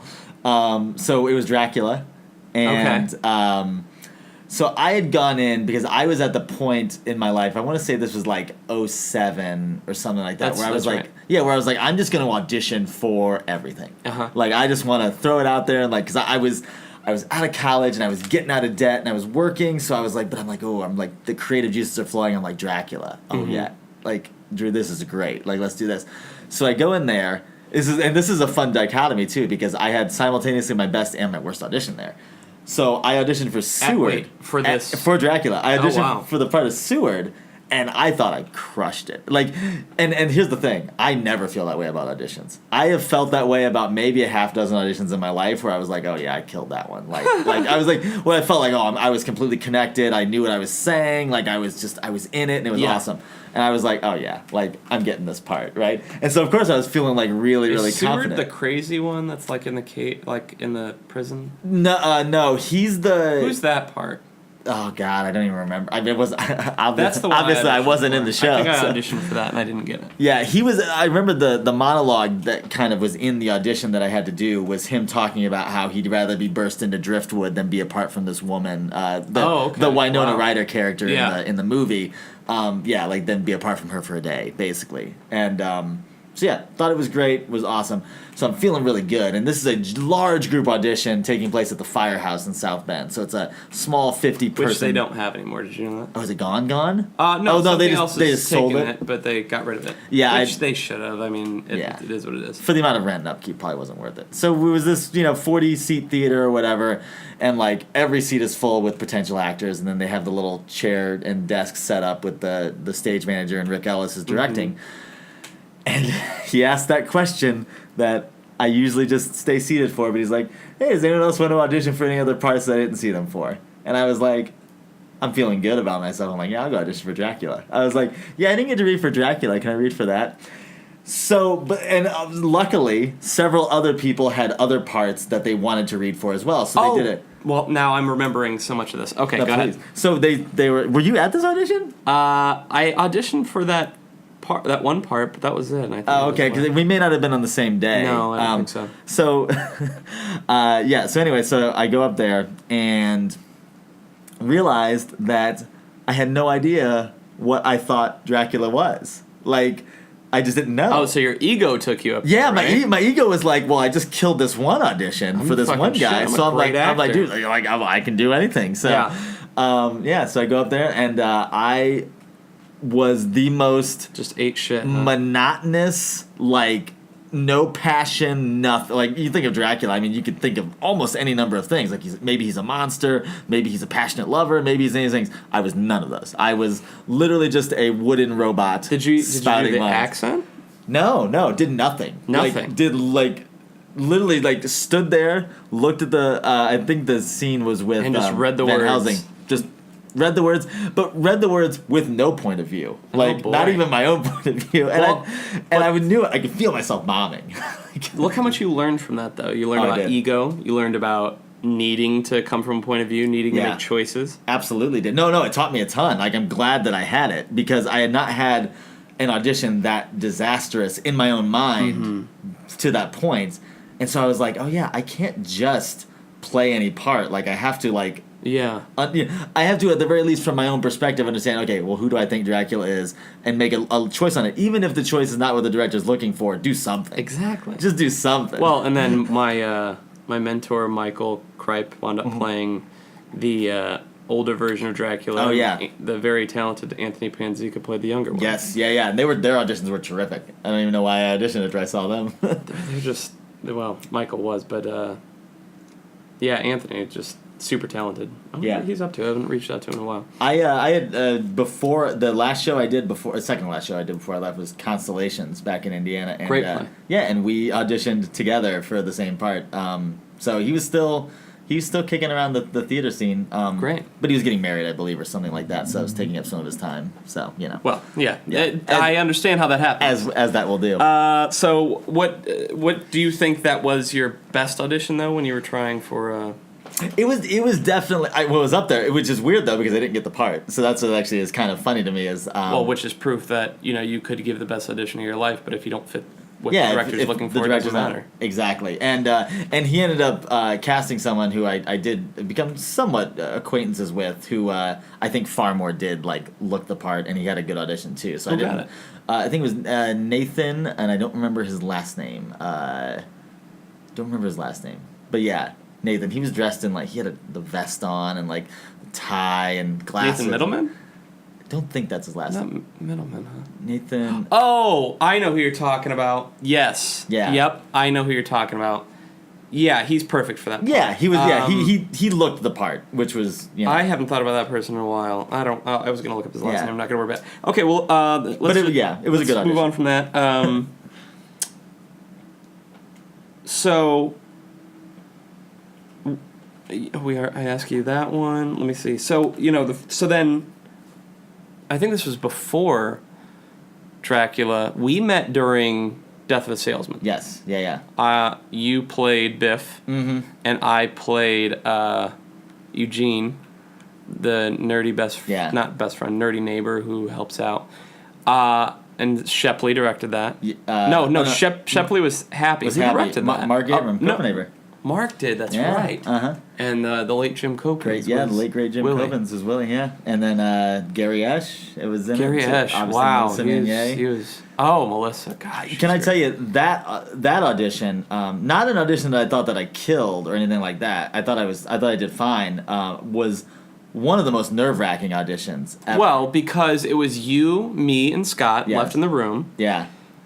And I know that they didn't know what to do with us as a combo because they tried you and me together, which I liked a lot. Yeah, me too. But it would have, I think, you and me together, our dynamic worked for you as Hap and me as Biff, which didn't make any sense because I looked so much, not only so much younger than you, but so young at the time. I looked like a baby.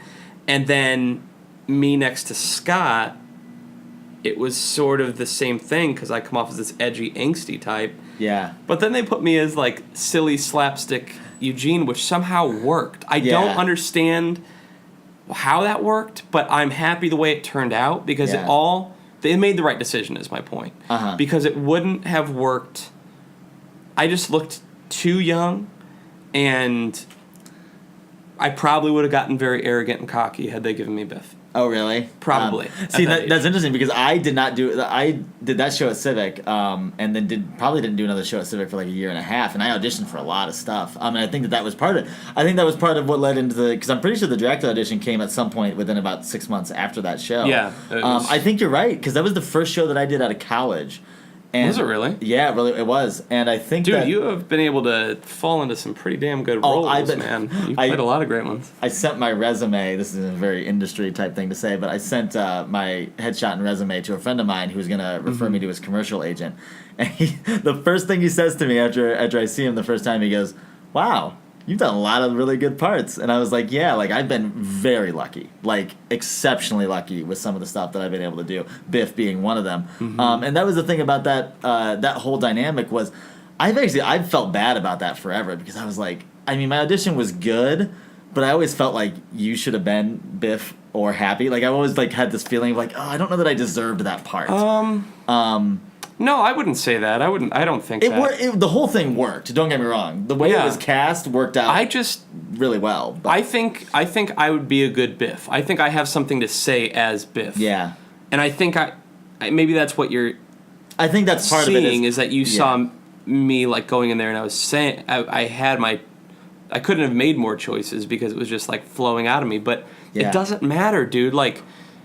You came in and your version of that part was valid and worth playing and worth seeing and worth doing, and it was so instrumental in like teaching me things, like and like for me to take.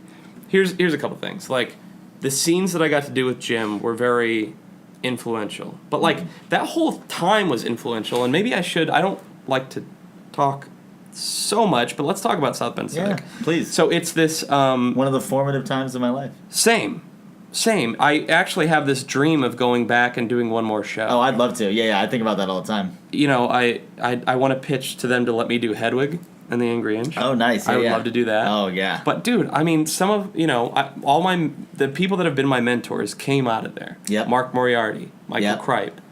For me, Scott Shepley was there guys. for me. Aaron Jim Nichols Quilkins. is terrific. Yeah, I didn't get to work with Aaron. He's terrific. He's the executive director there now. Yeah, I know. Shout out to Killing him. it. I've gotten to talk to him a lot, and like we correspond back and forth because I like to check in. Yeah.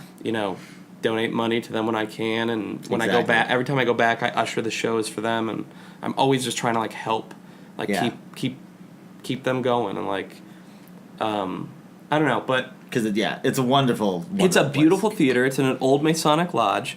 It didn't start there. It started out in this little firehouse like you talked about. It was literally a firehouse that they called the firehouse. Sat 40 people. I never did a play in there. I saw you do the piano lesson. I did the piano teacher in there. Piano teacher, right. Still my mom's favorite play. My favorite thing, my favorite performance. Exactly. My favorite thing I've seen you do because you were fantastic. Oh, thank you. That was a great one. And... one of my favorite roles. So I never got to do a show there, but like, the South Bend Civic Theater has like a small black box theater downstairs, and this, 400 seats upstairs? It's around there. It's like around 400, 400, something like that. Yeah, it's nice enough that you feel like you have a really strong audience in front of you. Yeah. And the theater audience there, I don't know if it's growing, but when I was there, we had just opened up the Masonic Lodge in 2006. Okay. Or no, it was January 2007. By end of 2006, we were rehearsing Man of La Mancha there. Oh, nice. And I think I did like 20 shows there over the course of like 4 years. I was always doing shows there. Like, I would audition for everything and work my ass off, and I would be in the... I would always volunteer my time to like paint sets and help build sets, and with David Chazinski and Matt, and like I was always there. It was like my oasis. It was my place that I like found who I was. I was finally home once I walked through those doors. Completely agree. Until I got there, like I had done theatrical stuff as a kid and like made my own little movies, and like I had like tape recorders and we make like little radio shows, and I did like a talent show as a kid that we won doing a play, and then starting in 7th grade I took drama class, and of course I did all the shows in high school minus one, and I was drama club president. I was doing stand-up comedy and stuff like that, and then it was the summer after I graduated high school, and David Case, who's another one of my mentors who I love very much, he cast me in the summer show, and he's like, you should come to South Bend Civic. I was like, yeah, totally. What's South Bend Civic? I'm like 18, 19 years old, don't even know what a community theater is. Oh, neither did I. I was never taken to theater as a kid. Me neither. And so I walk in there, and this place wasn't fully built yet. There's dust everywhere. And they're giving us this tour, and I'm like, oh my gosh, it's a church for actors. Yeah, right? Yeah. That's what it is, man. It's a holy place. And it is a holy place. And so, yeah, I mean, I got to do pretty cool work there. I was doing like 5 or 6 shows for them a year. Yeah. Just cranking them out and just working. And I would go from a rehearsal to a performance, and from a performance to a rehearsal, and just go around the clock like that. And I mean, I learned so much that I didn't learn while I was in college. It was the best teacher. That was my theater school. Yeah, absolutely. Was staying there for 3 to 4 years. Yeah, it was actually one of the best acting lessons I ever got. What happened on Death of a Salesman? I think I'm pretty sure you were not there at the rehearsal. It was we were rehearsing the final, basically the final scene, not the exact final scene. After spoiler alert, after Willie dies in Death of a Salesman, that's the final scene. But the penultimate scene before that is the scene where Biff blows up and tells him he can't be the image of that Willie wants him to be. He can only be himself. And like, of course, on so many different levels, like that is just such an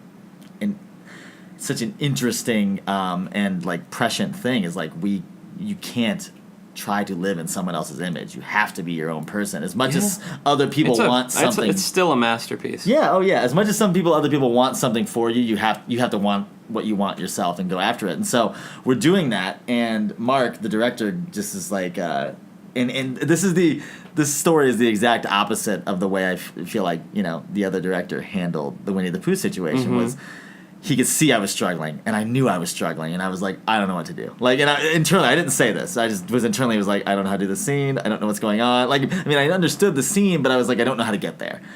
And he's like, Mark just goes, Steve, I feel like you're struggling with the scene. And I was like, yeah, I am. Like, help. Help me. What do you got? And he just goes, okay, well, what's this scene about?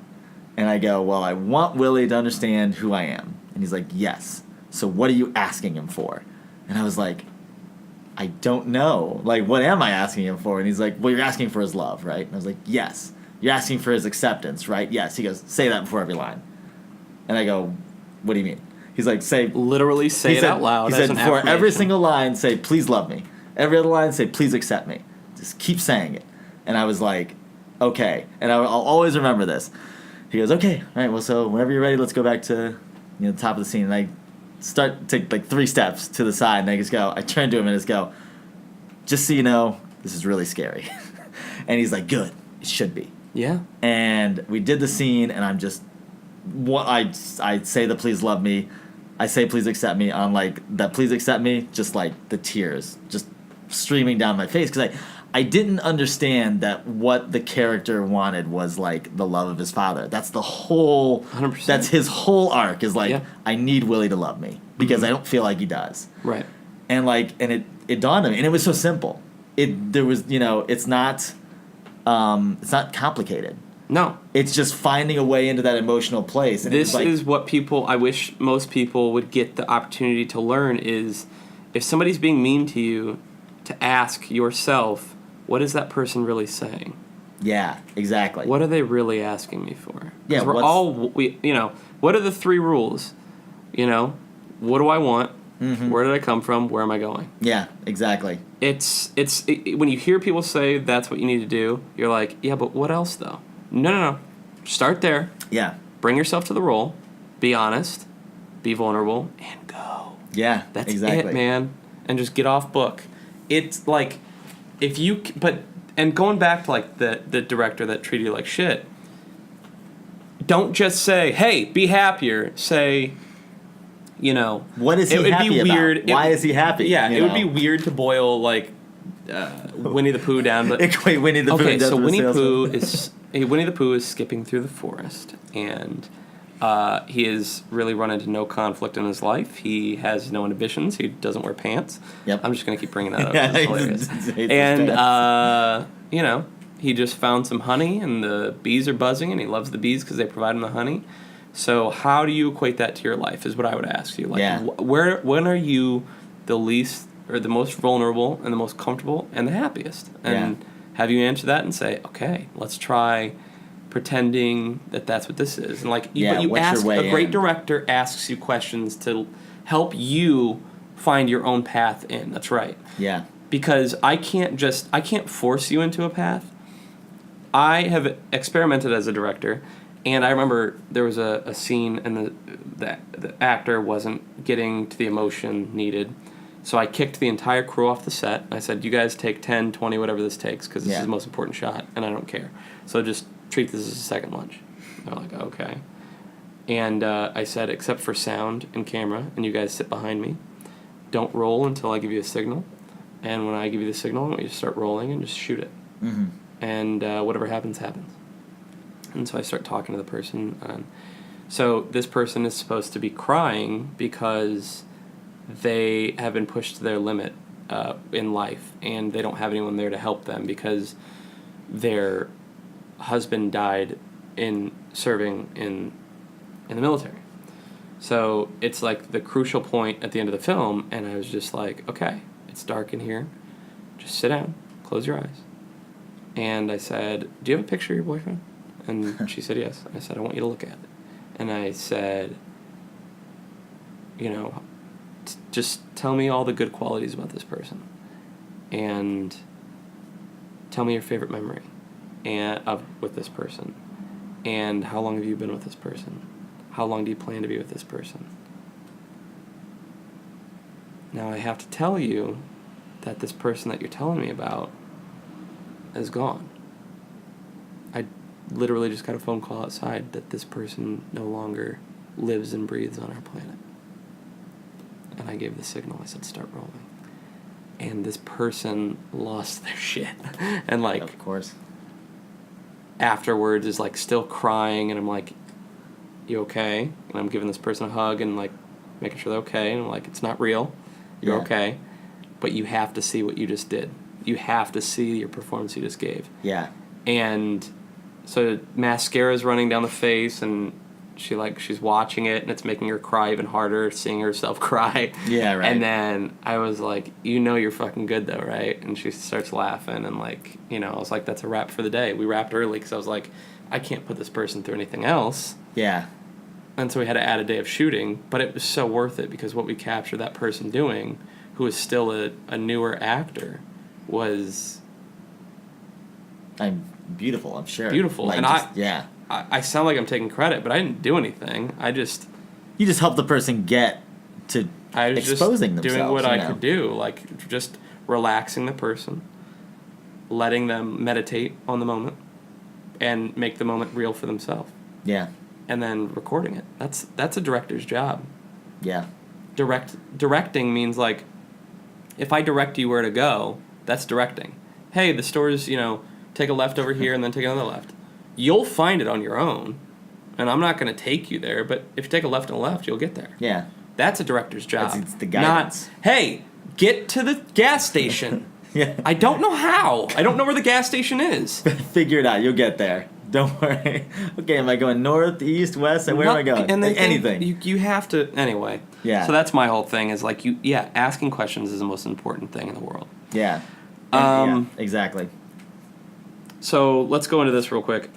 Favorite movies. Give me a few of your favorites. Oh God, I've thought about my top 5 movies for so long, and it actually hasn't changed a whole lot in the last several years. But so the top 3 for sure. 2 of them will be obvious. 1 of them will be probably a little bit of a surprise. But or actually maybe top 4. So Shawshank Redemption, and I listened to a podcast on that recently that actually just made me angry. What do you mean? It was the Unspooled podcast. It's the Paul Scheer. It's his new one. It's about the great movies, and they spend the first half hour just shitting on it as this. There's only men in it and everything like that. And I'm like, okay, look, fair criticisms all, but the movie is still a masterpiece. I mean, I don't know that there's any debating that. No, there's no debating that. So it's remarkable. Yeah, yeah. So anyway, love that movie. Can watch it. I mean, if it's on, I'm always watching it. Everything like that. Pulp Fiction, I still think is also just absolute masterwork. I don't know anyone who's, especially our age, is pursuing acting that doesn't put that in their top 5. Yeah, exactly. Or any directors that are aspiring to be directors that aren't putting that in their top 5. Yeah, certainly from a directing standpoint, I mean, it is just it's it's aging pretty well because it seems timeless. It seems to be timeless, but also captures the 90s, but also captures sort of the 70s and the 50s. Yeah. I don't know. It's a timeless, it's got a crazy, interesting vibe to it. Yeah. That isn't. I don't know. You don't know where it's coming from. It seems like an alien who is watching nothing but pop culture for 100 years made it, which is accurate to what actually happened. And I think the thing about those two movies is, and now granted, a lot of that comes with the familiarity of us having watched them a whole bunch, but I feel like every single scene is good. And Yeah, that's I can't so think of weird. one that's bad. There's like this. I mean, like I can name a scene in Pulp Fiction. You'll immediately know what it is, and you'll say, "Oh yeah, I love that scene." I Oh, yeah, can't this pass scene's a great. Burger King without saying Royale with cheese. Yeah, exactly. Yeah, exactly. You can't open a trunk without thinking of a Quentin Tarantino shot. Yeah, exactly. And Shawshank has that too, where like, it's a little bit, I think, longer of a movie, but like, yeah, just every scene like just has something great about it. And Yeah, that's but I what don't mind that the longer movies. I don't know if it's because I'm getting Oh, no, older I don't or either. whatever. But I saw The Nun last night, Oh yeah, I saw that you tweeted about that. Yeah. and I thought it could have been 10 minutes longer. It was a 96-minute movie, and I think it needed the 10 minutes. I think that's Yeah. what was missing is the build-up and the suspense, and it was just jump scares. And it's like, I loved the material so much. Like, the nun as the monster is very creepy. The idea of it is very creepy. It's like an updated Exorcist almost. That sort of vibe to it. It's like set in Romania kind of thing. And I thought it was worth seeing. It just left a lot to be desired. Sure. Yeah. I mean, yeah, and I'm not the biggest horror movie fan, although I have been watching a lot more of them lately because I feel like a lot of really talented people are making horror movies now. Yeah. Which I don't think was the case years ago. It's the same thing with comedy. Comedy and horror movies are the hardest because they're a magic trick. Yeah. And if they don't work, they don't work. And if they do work, they're amazing. Oh yeah. Like, absolutely. to get an audience to really laugh for 2 hours is a hard thing to do. And to scare me for 2 hours is a very hard thing to do. Someone else brought up the point of like, man, they just they're really not making that many comedies anymore. They're really not. Well, but it's also like a sociological thing. Like, the times that we're in right now are politically bad, and so there's going to be more horror movies picked out because that's the escape we need. We need to be scared by something so that reality doesn't seem as scary. Yeah, but also think about the best Marvel movies, which are all the rage these days. Like the best Marvel movies are Thor Ragnarok and things like that, where like the humor is front and center. Right. Where getting people to laugh in these situations is actually one of the most important things. Totally. And I talk to people all the time about, like, look, the movies we grew up with, the Jim Carrey movies and Adam Sandler movies, they're not so funny anymore. They don't really hold up. See, and I've never been a big Sandler guy, but I've of course liked all the early back movies. in the day, Billy Madison. In fact, I turned Billy Happy Madison Gilmore on. I watched 100 and times. It's still worth quoting those movies, but do I want to sit down for 2 hours of my life and give it to them? No, not really. Not necessarily. Okay, so Pulp Fiction, Shawshank. Yeah, Pulp Fiction, Shawshank. So 3 and 4. So 3, 4, and 5 are very, very tough because there's also a sixth one that I could throw in there. But so 3, Forrest Gump, which is probably the controversial one because. But not on this podcast because that's Jason's favorite movie, and he's been on the podcast 3 times nice. talking about Well, Forrest Gump. Well, then me and Jason would get along great because I don't understand the criticism that Forrest Gump is this overly saccharine like nonsense movie. It's like I don't buy into it. Maybe it's the kid in me that still wants to believe in whimsy, that still wants to believe in the idea of like I don't know that like anything's possible. I don't know. I don't know why people hate on that movie either. I mean, I can't figure it out. Robert Zemeckis, Tom Hanks is amazing in it. Robin Wright, my goodness, amazing. Gary Sally Field's Sinise amazing in it. Yeah, they're all Gary so Sinise. great. Lieutenant Diane, you have legs. I got no legs, Lieutenant Diane. In fact, for the wedding, that Forrest Gump music is what I'm entering into. Oh, that's beautiful. Yeah, that's me and the officiant, my buddy Mikey, are walking into Yeah. that. I mean, I love that movie a lot. I think there's a lot of and it's a movie Americana I never turn it off. Also, No, it's another one of those movies that like it's easy to watch. And I don't know if people don't like it because of the fact that it's so like it just like unfolds on itself, and it's like watching a flower bloom. It's that's the criticism. The criticisms of it are almost that like it's makes too you nice, happy, it's too happy, nice. it's too like it doesn't. Maybe like, we need a little bit more of that in this world. Yeah, exactly. Like I mean, I don't know. I've always found those arguments somewhat. However, ridiculous. let's look at this. You put a movie about a guy who murders his wife, goes to prison, and escapes as his first. Your second one is about 2 assassins killing people, and then you go to whimsy. And then I go to whimsy, yeah, So exactly. that's the country and the life that we live. Yeah. So I totally understand. Well, so that's why. So 4, 5, and 6. I'm gonna name 4, 5, and 6. I don't really have an order for them. All right. So two straight basically comedies. The only romantic comedy to make my list is Groundhog Day. Bill Murray has certainly been funnier in movies. Like, he's done so many great roles. Funnier in Ghostbusters than he is in Groundhog. But Groundhog Day, to me, is the perfect balance of a comedian and an actor. Like meshing into one thing. Where, like, he's pitch perfect on all the romantic things. he inspired I don't know if he inspired him, but, like, I would certainly say, like, yeah, like, the way that a Ben Stiller does his thing is it's kind of what he has. It's also, it's a movie with, I feel like, the message of, hey, like, you can be a jerk, you can be a bad person, right? And now, granted, he gets, many, many years of days to figure it out, but, like, you can be bettering yourself in something every single day. Right. And, and it's not going to happen all at once, but someday you're going to wake up and you'll be the man you want to be if How you great of a start message making is that for actors? Yeah, if you just take a little step, like a little thing, because one of the scenes in it where they're flicking the cards into the hat, and he's like, no, it took you 6 months to do this, 4 to 5 hours a day, and it's like, if you practice at anything 4 to 5 hours a day for 6 months, you're gonna get good at it, right? Yeah, and it's like, same thing with, like, he's a great piano player at the end. It's like, because he took these small little steps every day. He's like, you know what? I'm gonna go to this house and take piano lessons. And it's a choice. Yeah, it's a choice to go to it every single day. Exactly. That's what I tell actors all the time. Is like, how much time are you putting into this every day? And then look how everyone, and that's the great thing about it. Look how everyone then looks at him and says, oh wow, this guy's put the work in. Mm-hmm. Like, you know what I mean? Even though obviously in this case it happens over the course of a day, most people try to, we live in a binging culture, binge eating, binge watching, so that I think when people are trying to learn new skills, they try to binge it, and if they're not good at it immediately, they quit. Exactly. It's stupid. And so, then that movie just does it for me. I've always thought it was the great. So, last two are Clue, which is also a comedy. I love that movie. And I do too. Granted, that's probably my only, I don't know, this is my top 5. That's pretty good. It's probably my only pure nostalgia pick, and so I understand, why. That's your Beetlejuice, though. I understand. Oh, and I love Beetlejuice too, but yeah, exactly. And then the other one is Signs, which is my only, modern movie on the list. What is it? Swing Away. Swing Away. Yeah. It's...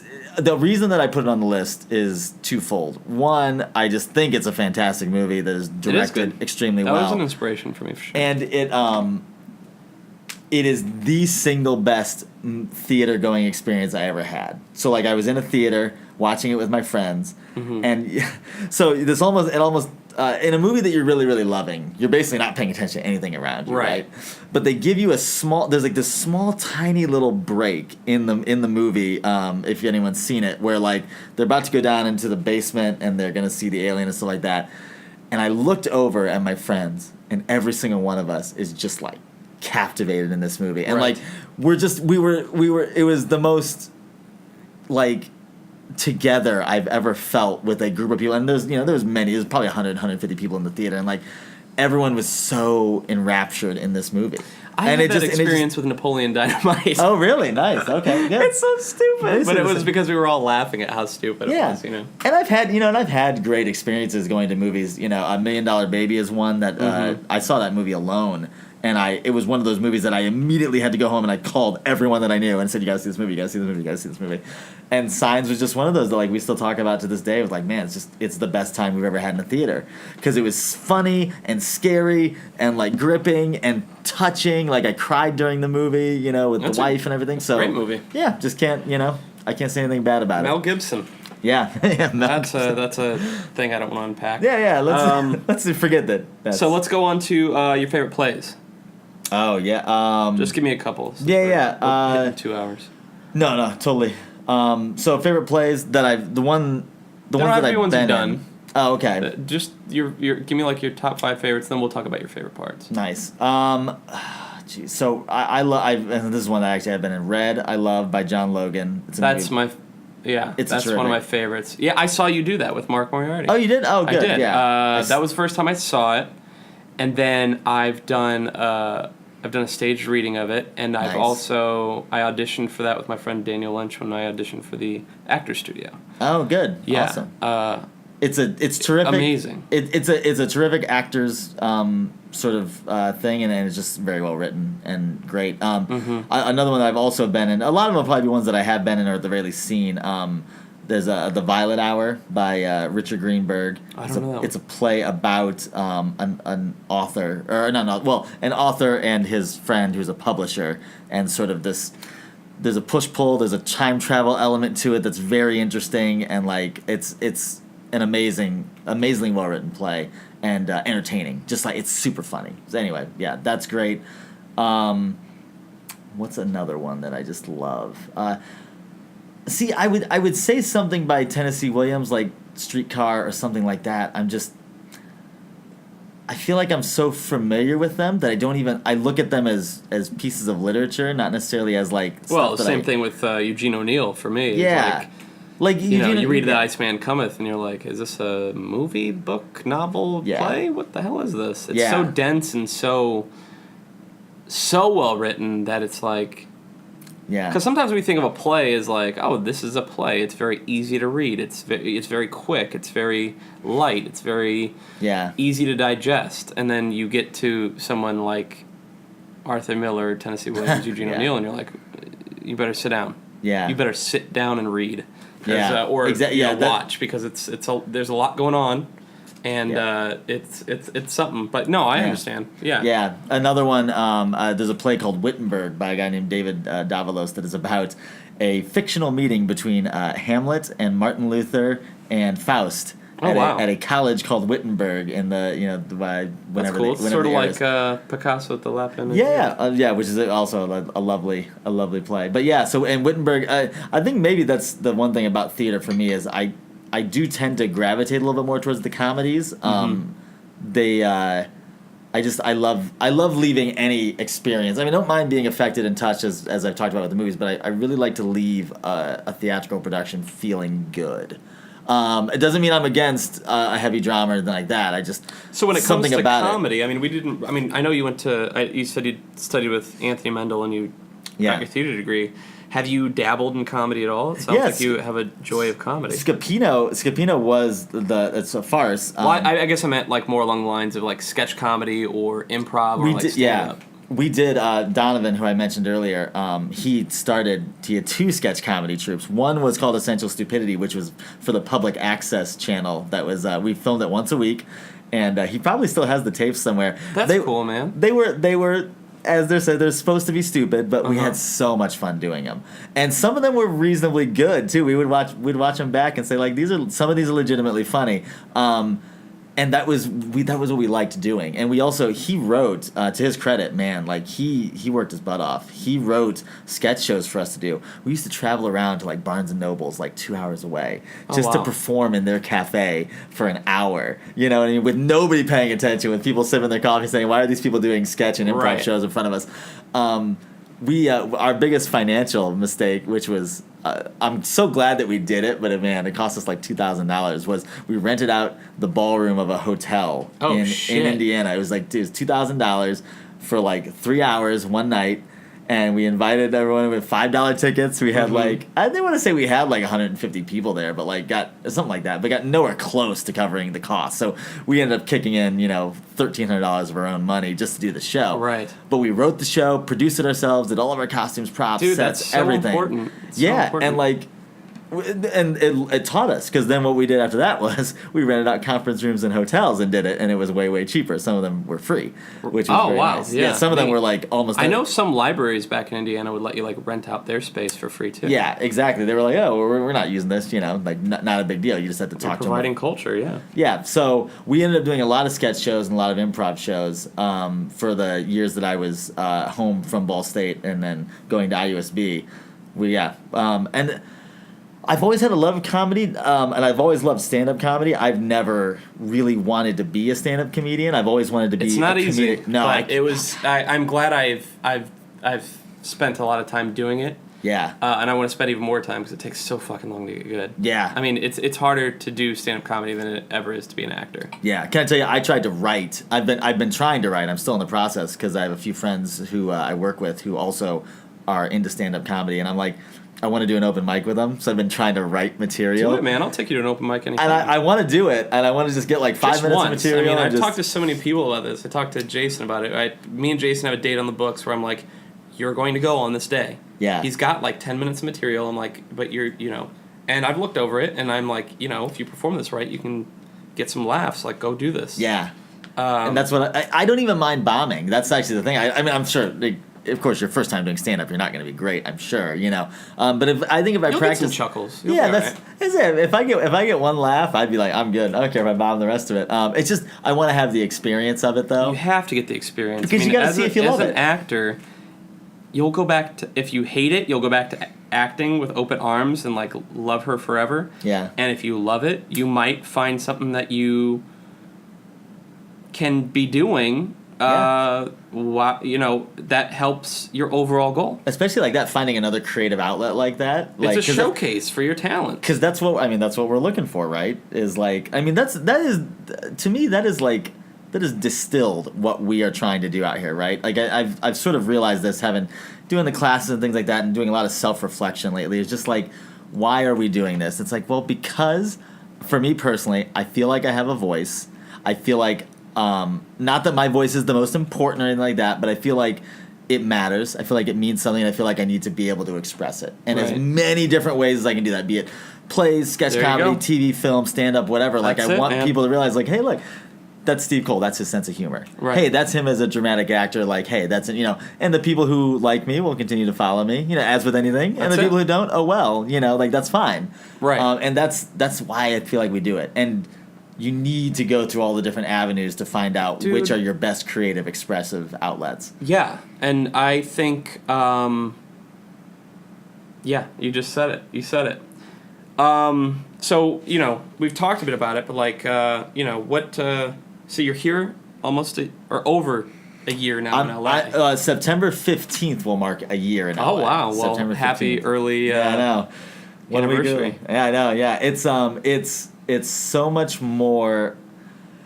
It's so much more daunting as an artist than I thought it would be, which is weird because I thought it was going to be like crazy. But I had this. This is the first question that I asked even when I auditioned for my acting class. I didn't audition. I audited, and you don't have to audition for there. But my first question was like, how do I get seen?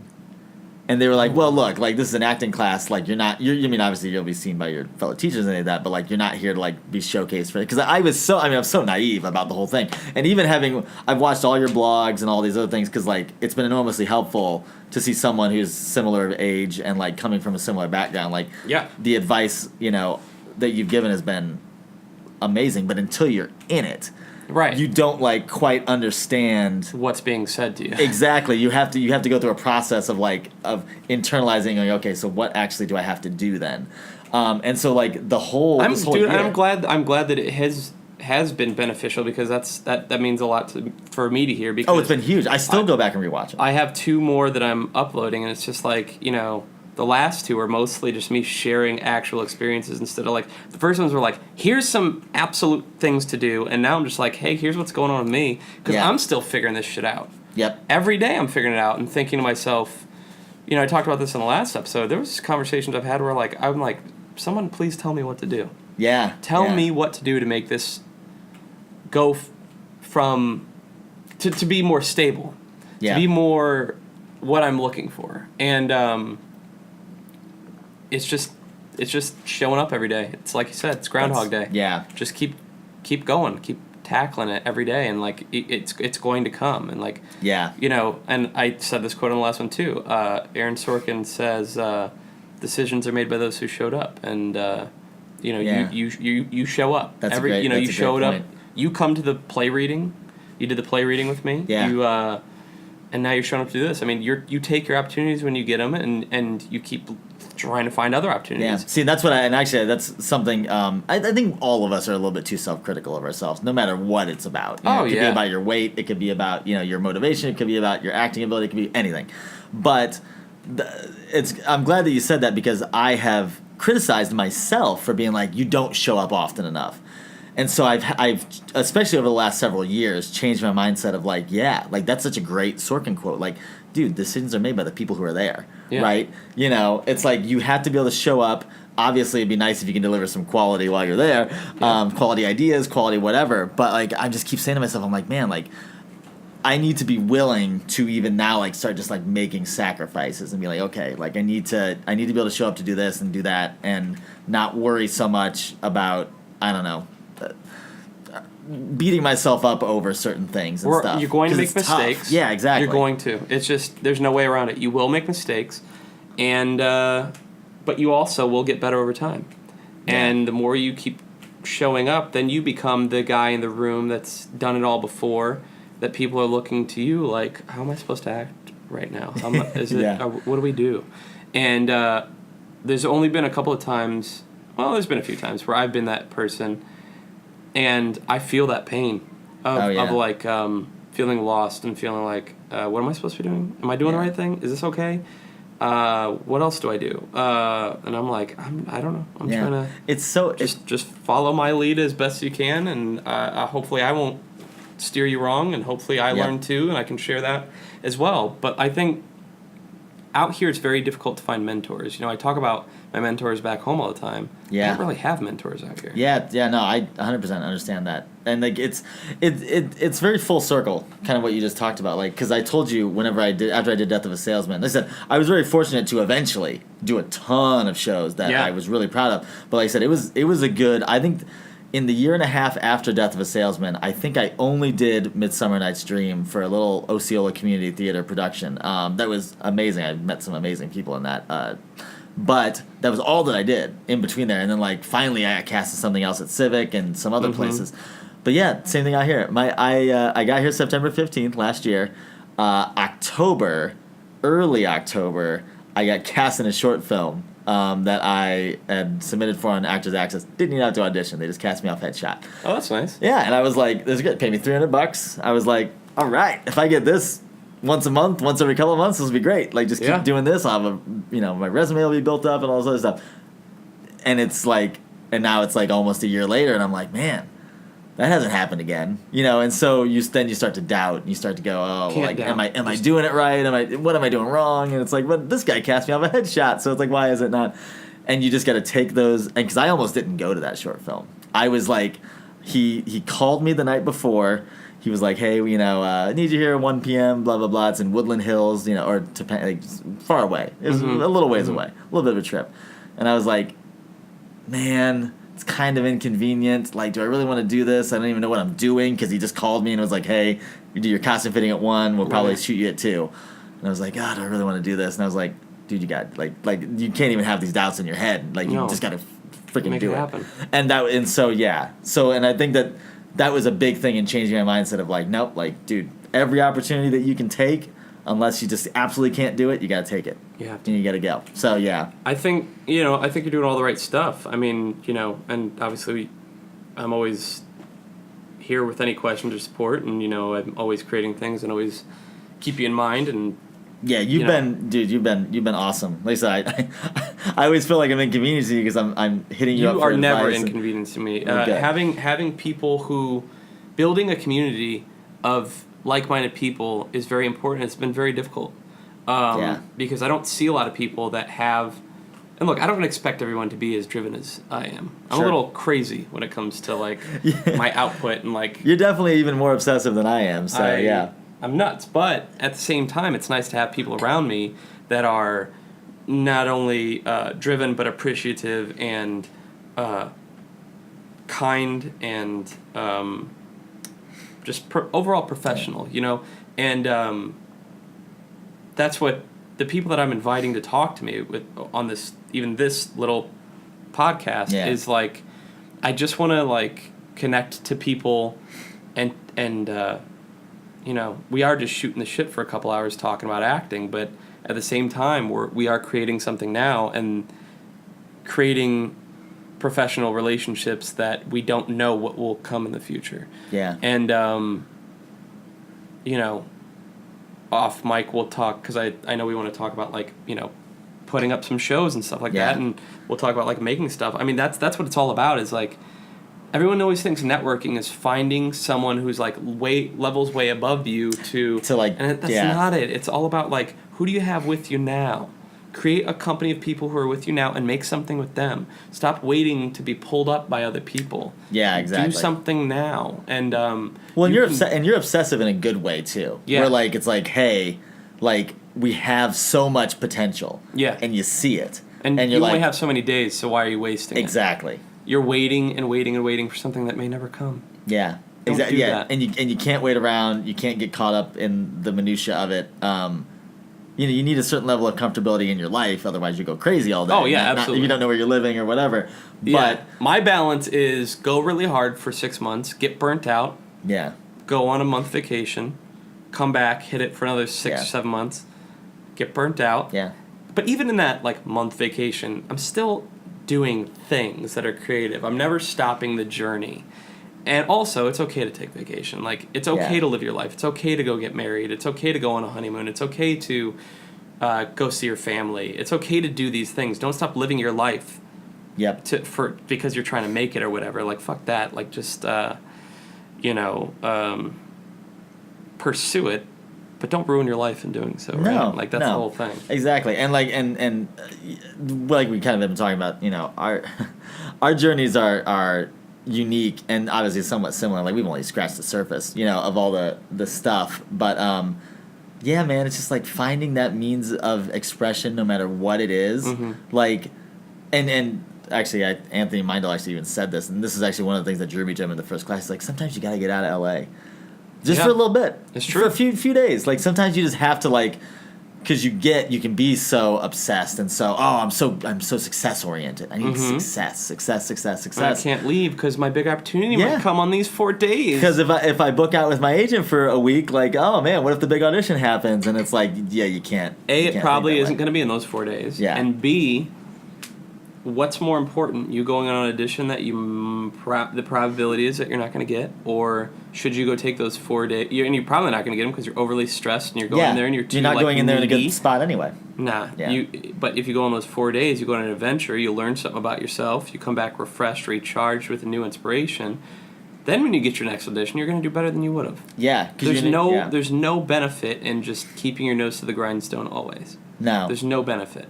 Because if you're not learning and growing outside of the acting world, you're never going to have anything really great to say anyway. Yeah, you'll be stuck so much in this bubble of, Completely. Well, like, and not only self-criticism, but just like being too career-oriented. It's like, Truth. I mean, everyone in any profession will tell you, like, dude, sometimes you got to leave your job, at the door and just relax. Oh, you yeah, know, man. You can't.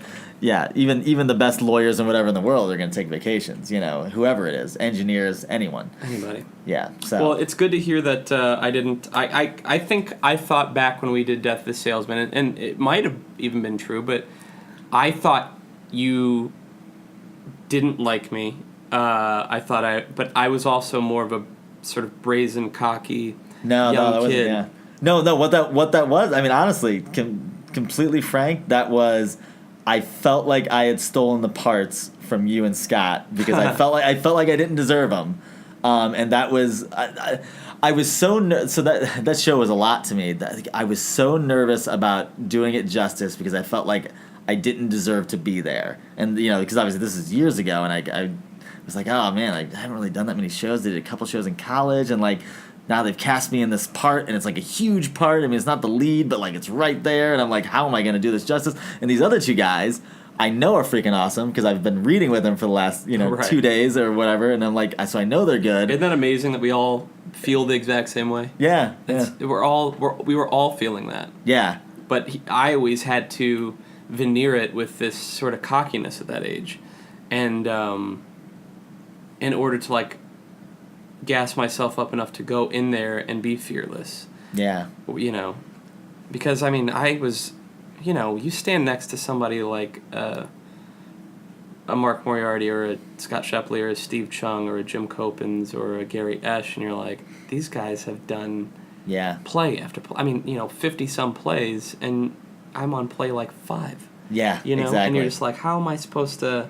So I would be like, you know what? I'm going to be the hardest worker in the room. I'm going to come in and I'm going to be confident, and I'm going to muscle my way into doing well. And it worked for a while. Yeah. Then after a while, it didn't work, and I had to regather myself and realize you're pissing people off. Because, I mean, there was a point in time, and some personal shit happened to me back then, but, like, I sort of kind of got not blacklisted, but almost blacklisted from the theater world.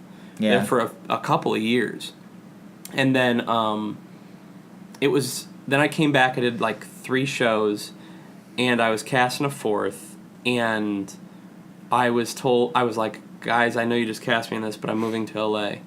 And oh yeah, I was casting that show, the one Scott Shelby was directing. Yeah, yeah. And I remember that. That's right. I forgot you're in that. And I was so heartbroken because it was a cool show. Yeah. And he said, "This is why you have that reputation," and that hurt like a motherfucker because he said that to my face, and I was like, "But I'm not dropping out because I don't care about the show or I'm being irresponsible. I'm going to pursue this professionally." Yeah. I wasn't trying to hurt your show. I was trying to like. I had to take the opportunity when I had it because I didn't always have that. It wasn't just an opportunity that was just sitting there waiting for me to take it. I couldn't wait 4 weeks, so the opportunity wasn't going to be there. Yep. And so, that did hurt when he said that because, I always looked up to him and respected him, and I just kind of felt like he punched me in the stomach. Oh, and sure. I was like, fuck, man. It's funny. I dropped out of that show, too. I didn't end up doing it. Oh, wow. I do not honestly remember the exact reason, but I know that it had something to do with the fact that it had something to do with depression. And I can't remember, something was going on in my life at the time. I don't remember if it was with family or whatever, but I just remember. I wonder if that show even went up. Did it even go up? Oh, no, it did. Okay. Oh, man, I want to say that we both even know the actor who took our place. Oh, it was Marlon Burnley, if you knew who that is. Don't know that name. He just got his MFA in theater. He's in Georgia right now. Oh, he's cool. killing it. He's great. He ended up doing the part, and and I was like, I think obviously for the best, because it feels like both of us were not in a spot mentally to do it one way or the other. I was looking forward to the challenge of that show. Yeah, I definitely wasn't in the mental. And I had already because when I did Cabaret for South Bend Civic, I was the MC. Nice, yeah. And so Michael told me about 4 months even before auditions that I should audition. And I took it to heart. But I was like, but Michael, I can't sing and I'm not a dancer. He was like, well, good luck. I think if you could sing and you could dance, then you could do it. And so I went to voice lessons twice a week. That Heidi? Was it Heidi that gave it? Heidi. Nice, yes. Twice a week and trained my ass off. I was at the Conservatory of Dance 4 nights a week. Nice. And I remember, this is going to get me emotional, but I walked into the audition and a couple people went before me and auditioned, singing Vilkeman. And so I get up and the thing starts and I perform it. I don't audition, I perform it. Yeah. I had little bit of dance steps there, and I'm singing it to him, in his eyes, and he just had tears rolling down his eyes because he was. He knew the work you'd put in. Yeah, and he saw wow, I haven't seen you perform anything in a few months, and the thing we were doing before that was West Side Story, and when I auditioned for West Side Story. The audition, I did the dance audition first. They did dance audition, then singing audition, then reading. And he had seen me in a couple shows. I didn't know who he was at the time. And so, we were just doing basic choreography and that bum ba da da ba da da da da. And so, I do a couple steps, I mess it up. I do a couple, and then we reset. I do a couple steps, I mess it up. The third time I mess it up, I just walked off stage. Oh, really? And I walked out of the audition. And he comes running out and he's like, "Where are you going?" And I was like, I don't do musicals. I'm an actor. I do films and theater." And he was like, No. You need to come back in here. You need to audition for this. I just need you to go through the motions. I need you to get to the reading stage because I want you to read for Chino. Now, keep in mind, this is 12 years ago, and it was in South Bend. Yeah. There's no reason a pale Irish boy should be reading for Chino. But he also knew my work ethic as an actor, knew my abilities as an actor, and honestly, there weren't a lot of Latino young men auditioning. Mm-hmm. So, you want to do the show, it's got to get cast. And so, anyway, I got the role of Chino, and they just worked with me really hard in the dancing parts, paired me with really good people. Didn't give me a lot of the singing, which is fine, but, I got to act the part out. And, when I was doing that part, my grandfather from North Liberty, who, now I didn't grew up with my father, so he was like my father figure growing up. Mm-hmm. He died on opening night Oh God, of West Side no. Story. That's terrible. And so at the end of the play, I have to kill Tony and watch someone else die. Oh my. And so like it was opening night, and I'm like putting on my makeup and stuff like that, getting ready, stretching, warming up my voice, and someone's like, "Your mom's outside." Oh jeez. And I so can't even imagine. I go out there, and my mom's face is red, tears coming down her. And now, you know this, Memorial Hospital is literally 1 block away from. Yeah. So I take off running down that alleyway. Like, in my head, I thought I was going to go save this man. Yeah. And so I'm sprinting, and I get in there, and I get in the room, and he's gone. And I just looked at everyone, like, rage in my eyes. I said, "Get out." And I kick everyone out of this room, nurses and everything. And I'm like, I'm not going to repeat myself, "Get out." Yeah. And so, like, I just was in that room with him by myself for, like, it had to be 30 minutes. Just staring at this man. And, like, everyone started, like, coming back in the room. And then I went outside, and, like, I collapsed and, like, cried like a motherfucker. Probably for another half hour, I was, like, maybe even for 45 minutes, I was catatonic. Mm-hmm. And then a voice in my head just said, "You gotta go. You gotta get out of here." And so I just went back to I started walking out. I hit the elevator button. I didn't make eye contact, but they were like, "Where are you going?" I was like, "I'm going to go do my show." Yeah. I'm like, "What?" I was like, "I'm going to do the show. I have a show to do. I'm going." And it was the best thing that could have happened, because it was very, even though it was painful, like the ending part that I said where you're like killing somebody to watch someone else die, I needed that. Like, it got me through that night. And, like, I went on and, did the rest of the show and met good people. And I had Michael Kripe there, who was the director of that show. And I spent a lot of time with him. And I remember he would get, like, envelopes of, like, his equity statements and stuff like that. And, like, I was like, "You're equity?" And he's like, "Yeah, I was on Broadway." And, like, wow. Yeah. He used to tell me all these stories, and we would just hang out, shoot the shit. He showed me all these great musicals. We just talked acting and theater, and it was the most formative relationship that I had had with the director. Yeah. And so then he showed me the film of Cabaret with Joel Grey, and he was like, "This is coming up at South Bend Civic, and I'm directing it." And so that's why I said. So that's why I started, like, training and working my ass off. And so then when I got to that audition, and I'm singing Vilkeman, he had tears streaming down his face, just because I was his young Jedi that he had, taught the Force, Padawan. And I was his young Padawan. And so, like, and he had me, like, I was his assistant director on a couple things, and we acted in a couple things, and I didn't get to do as much with him as I would have liked, or spend as much time with him. I never as got to work with liked. him. I obviously auditioned with him, but I don't think I ever got to do a show with him. He was I remember amazing. maybe my only interaction. I mean, I think I talked to him a couple times, but was at the Dracula audition. I for some reason would do this, and I don't know what it is in me, but, like, whenever I see someone give a great audition, I just feel the need to tell them, like that's awesome. Because it touches me in some way. And so and that was actually maybe the one time I talked to him was after the audition. I said, "That was amazing. Like, you were so good." Like, I mean, I was like, I wanted to basically tell him, like, obviously you're Dracula. Yeah. But I was like, dude, just wanted to let you know that's amazing. He probably said something like, "Oh, thank you," but in his head he's probably like, "I fucking know." Yeah, I know. Right? I remember we were driving with him. We were driving to, like, dinner or something, and he was talking about auditioning, and I was like, "What monologue did you audition with?" And I can't even remember what it was. I'd have to look it up. I'm gonna write it down so I can say it in the afterthoughts. Yeah. But he just in the middle of the car, he just starts performing this monologue that from, like, 15 years earlier when he was still auditioning. And, like, in it, he had to, like, cry and stuff. And so he just does it. Does it. In the middle of the car. And then the thing gets over, he wipes a couple tears with one finger. And he's like, "So are you guys hungry?" And I was like, who is this monster? Yeah, right? He's so... it was the perfect person to know at that age. And, like, the relationships you have... Because we're people, and we're growing as people and trying to, like, figure the world out just like regular humans. But the great thing is that we can be connected to all these great, sensitive, smart people and let them teach us lessons for short periods of time. Yeah. Get really connected.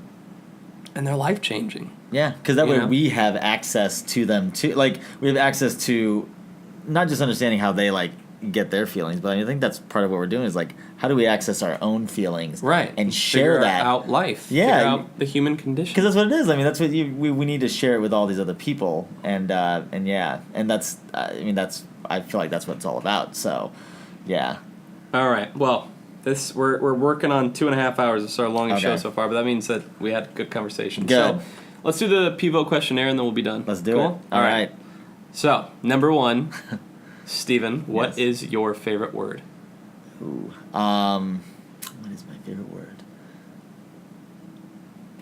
I think love. Nice. Yeah, I think love. What's your least favorite word? Oh, God. Oh. Man, I guess it's hate. Nice. Yeah, I guess it's okay. hate. Well, with the yin and the yang there. Yeah, I feel almost cliched saying that, but I think it is. That's okay. What turns you on creatively, spiritually, or emotionally? What's your biggest turn on? Watching whenever I watch anyone do something, either that they're amazingly good at, or whenever I see talent.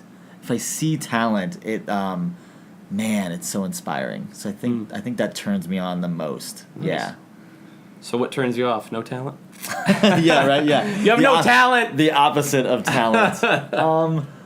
No, just rejection. Anytime that, and it's not just like rejection with relationships or anything like that, but like just I kind of don't like people who have this the no attitude. No, I'm not gonna do that. I don't want to do that. I want to do that.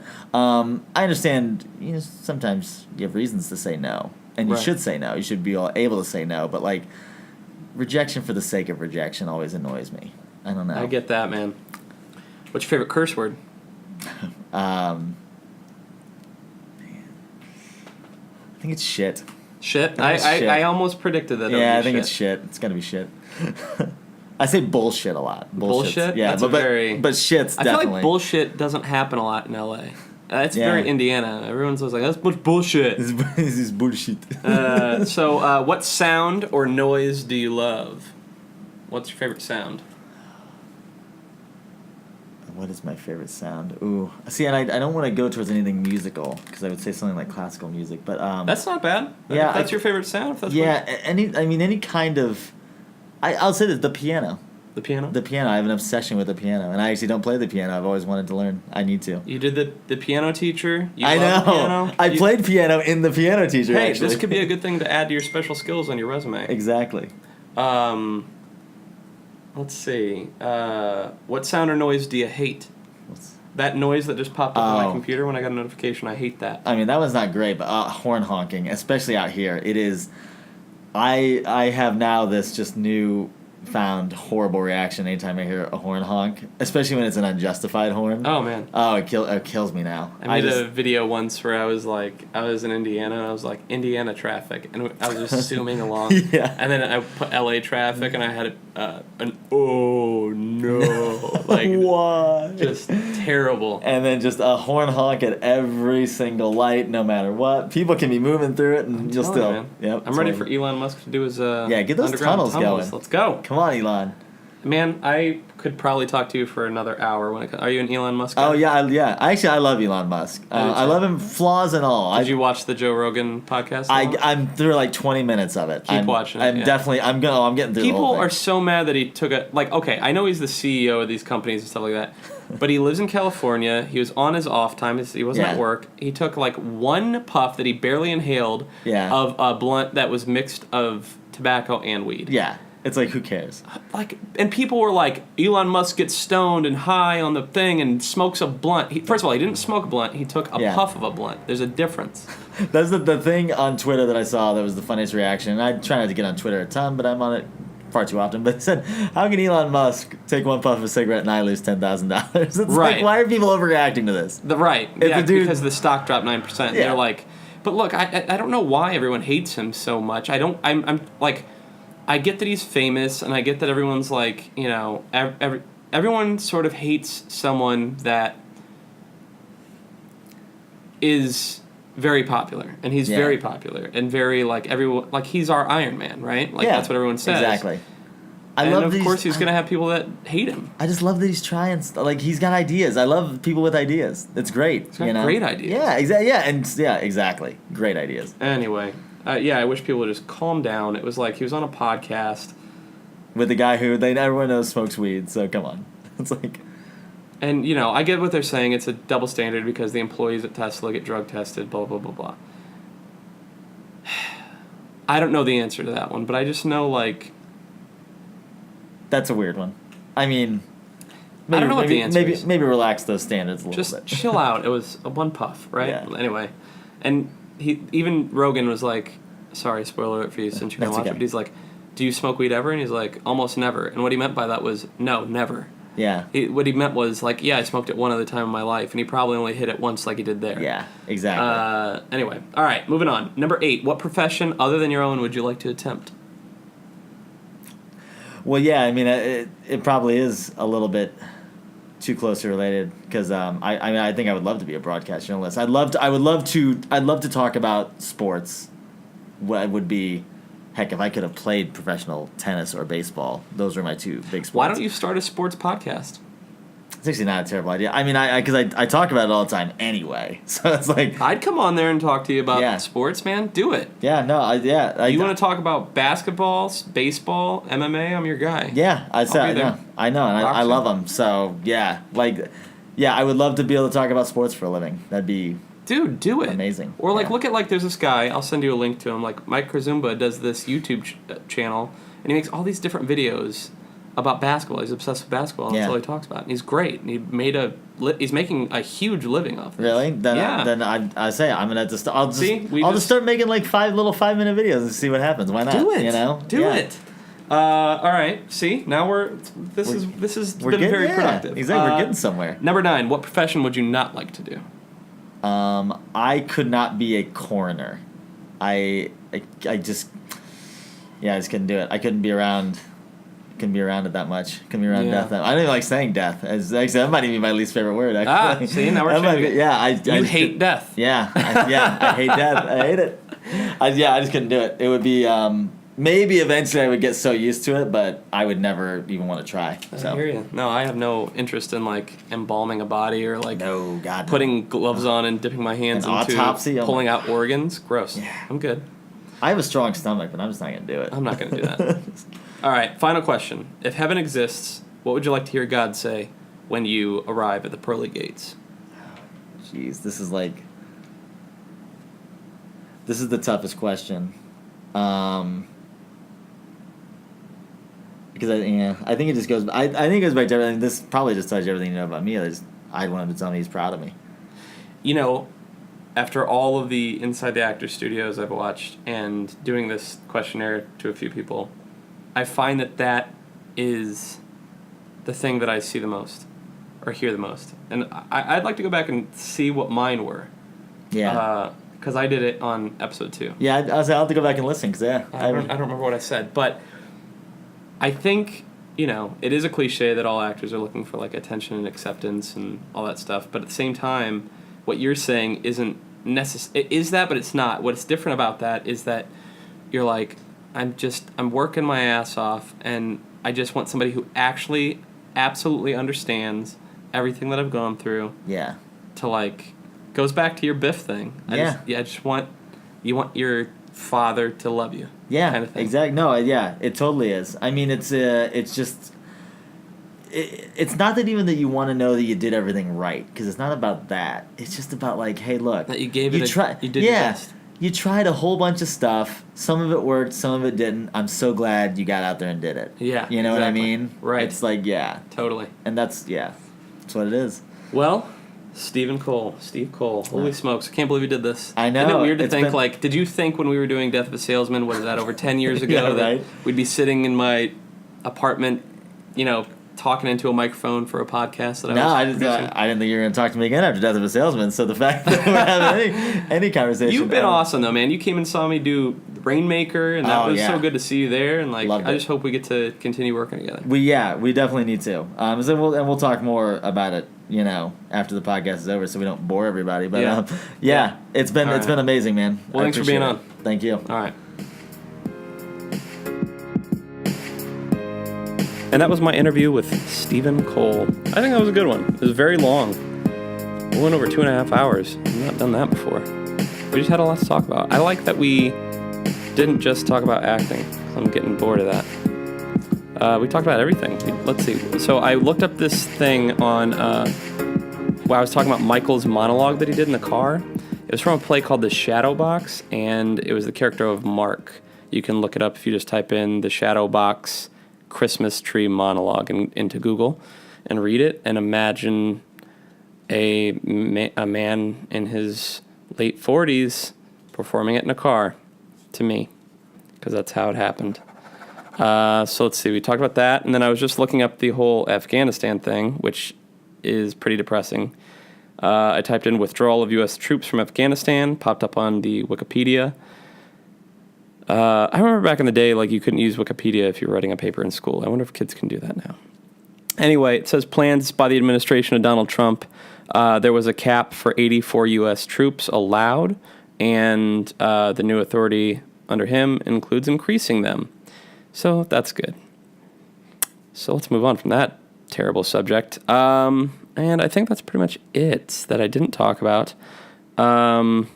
So yeah, that was it. I won't take up any more time since we're already on probably pushing a 3-hour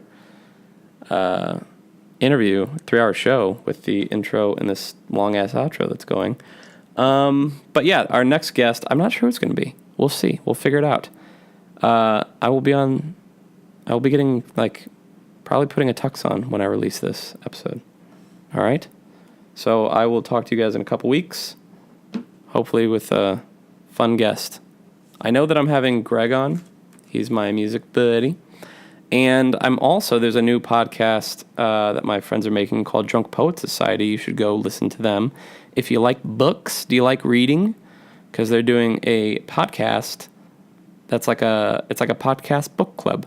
So you could curl up with a cocktail and a book and listen to them talk about it. I'm going to be a guest on their show, and I'm going to invite them to come talk to me and tell silly stories about them knowing me and being my friend, and also talking about their podcast. So those are probably the next two guests. Yeah. And I think Jason's going to come on and do another episode and just shoot the shit about current events. And then there's another one coming up with Stephen Vogel. So those will be the next few guests. So I'm looking forward to those and looking forward to being in your podcast feeds in the near future. Please, if you're not subscribed already, subscribe and rate the show on iTunes. I'm Stephen Anthony Bailey, and this is the Hollywood Happy Hour Podcast.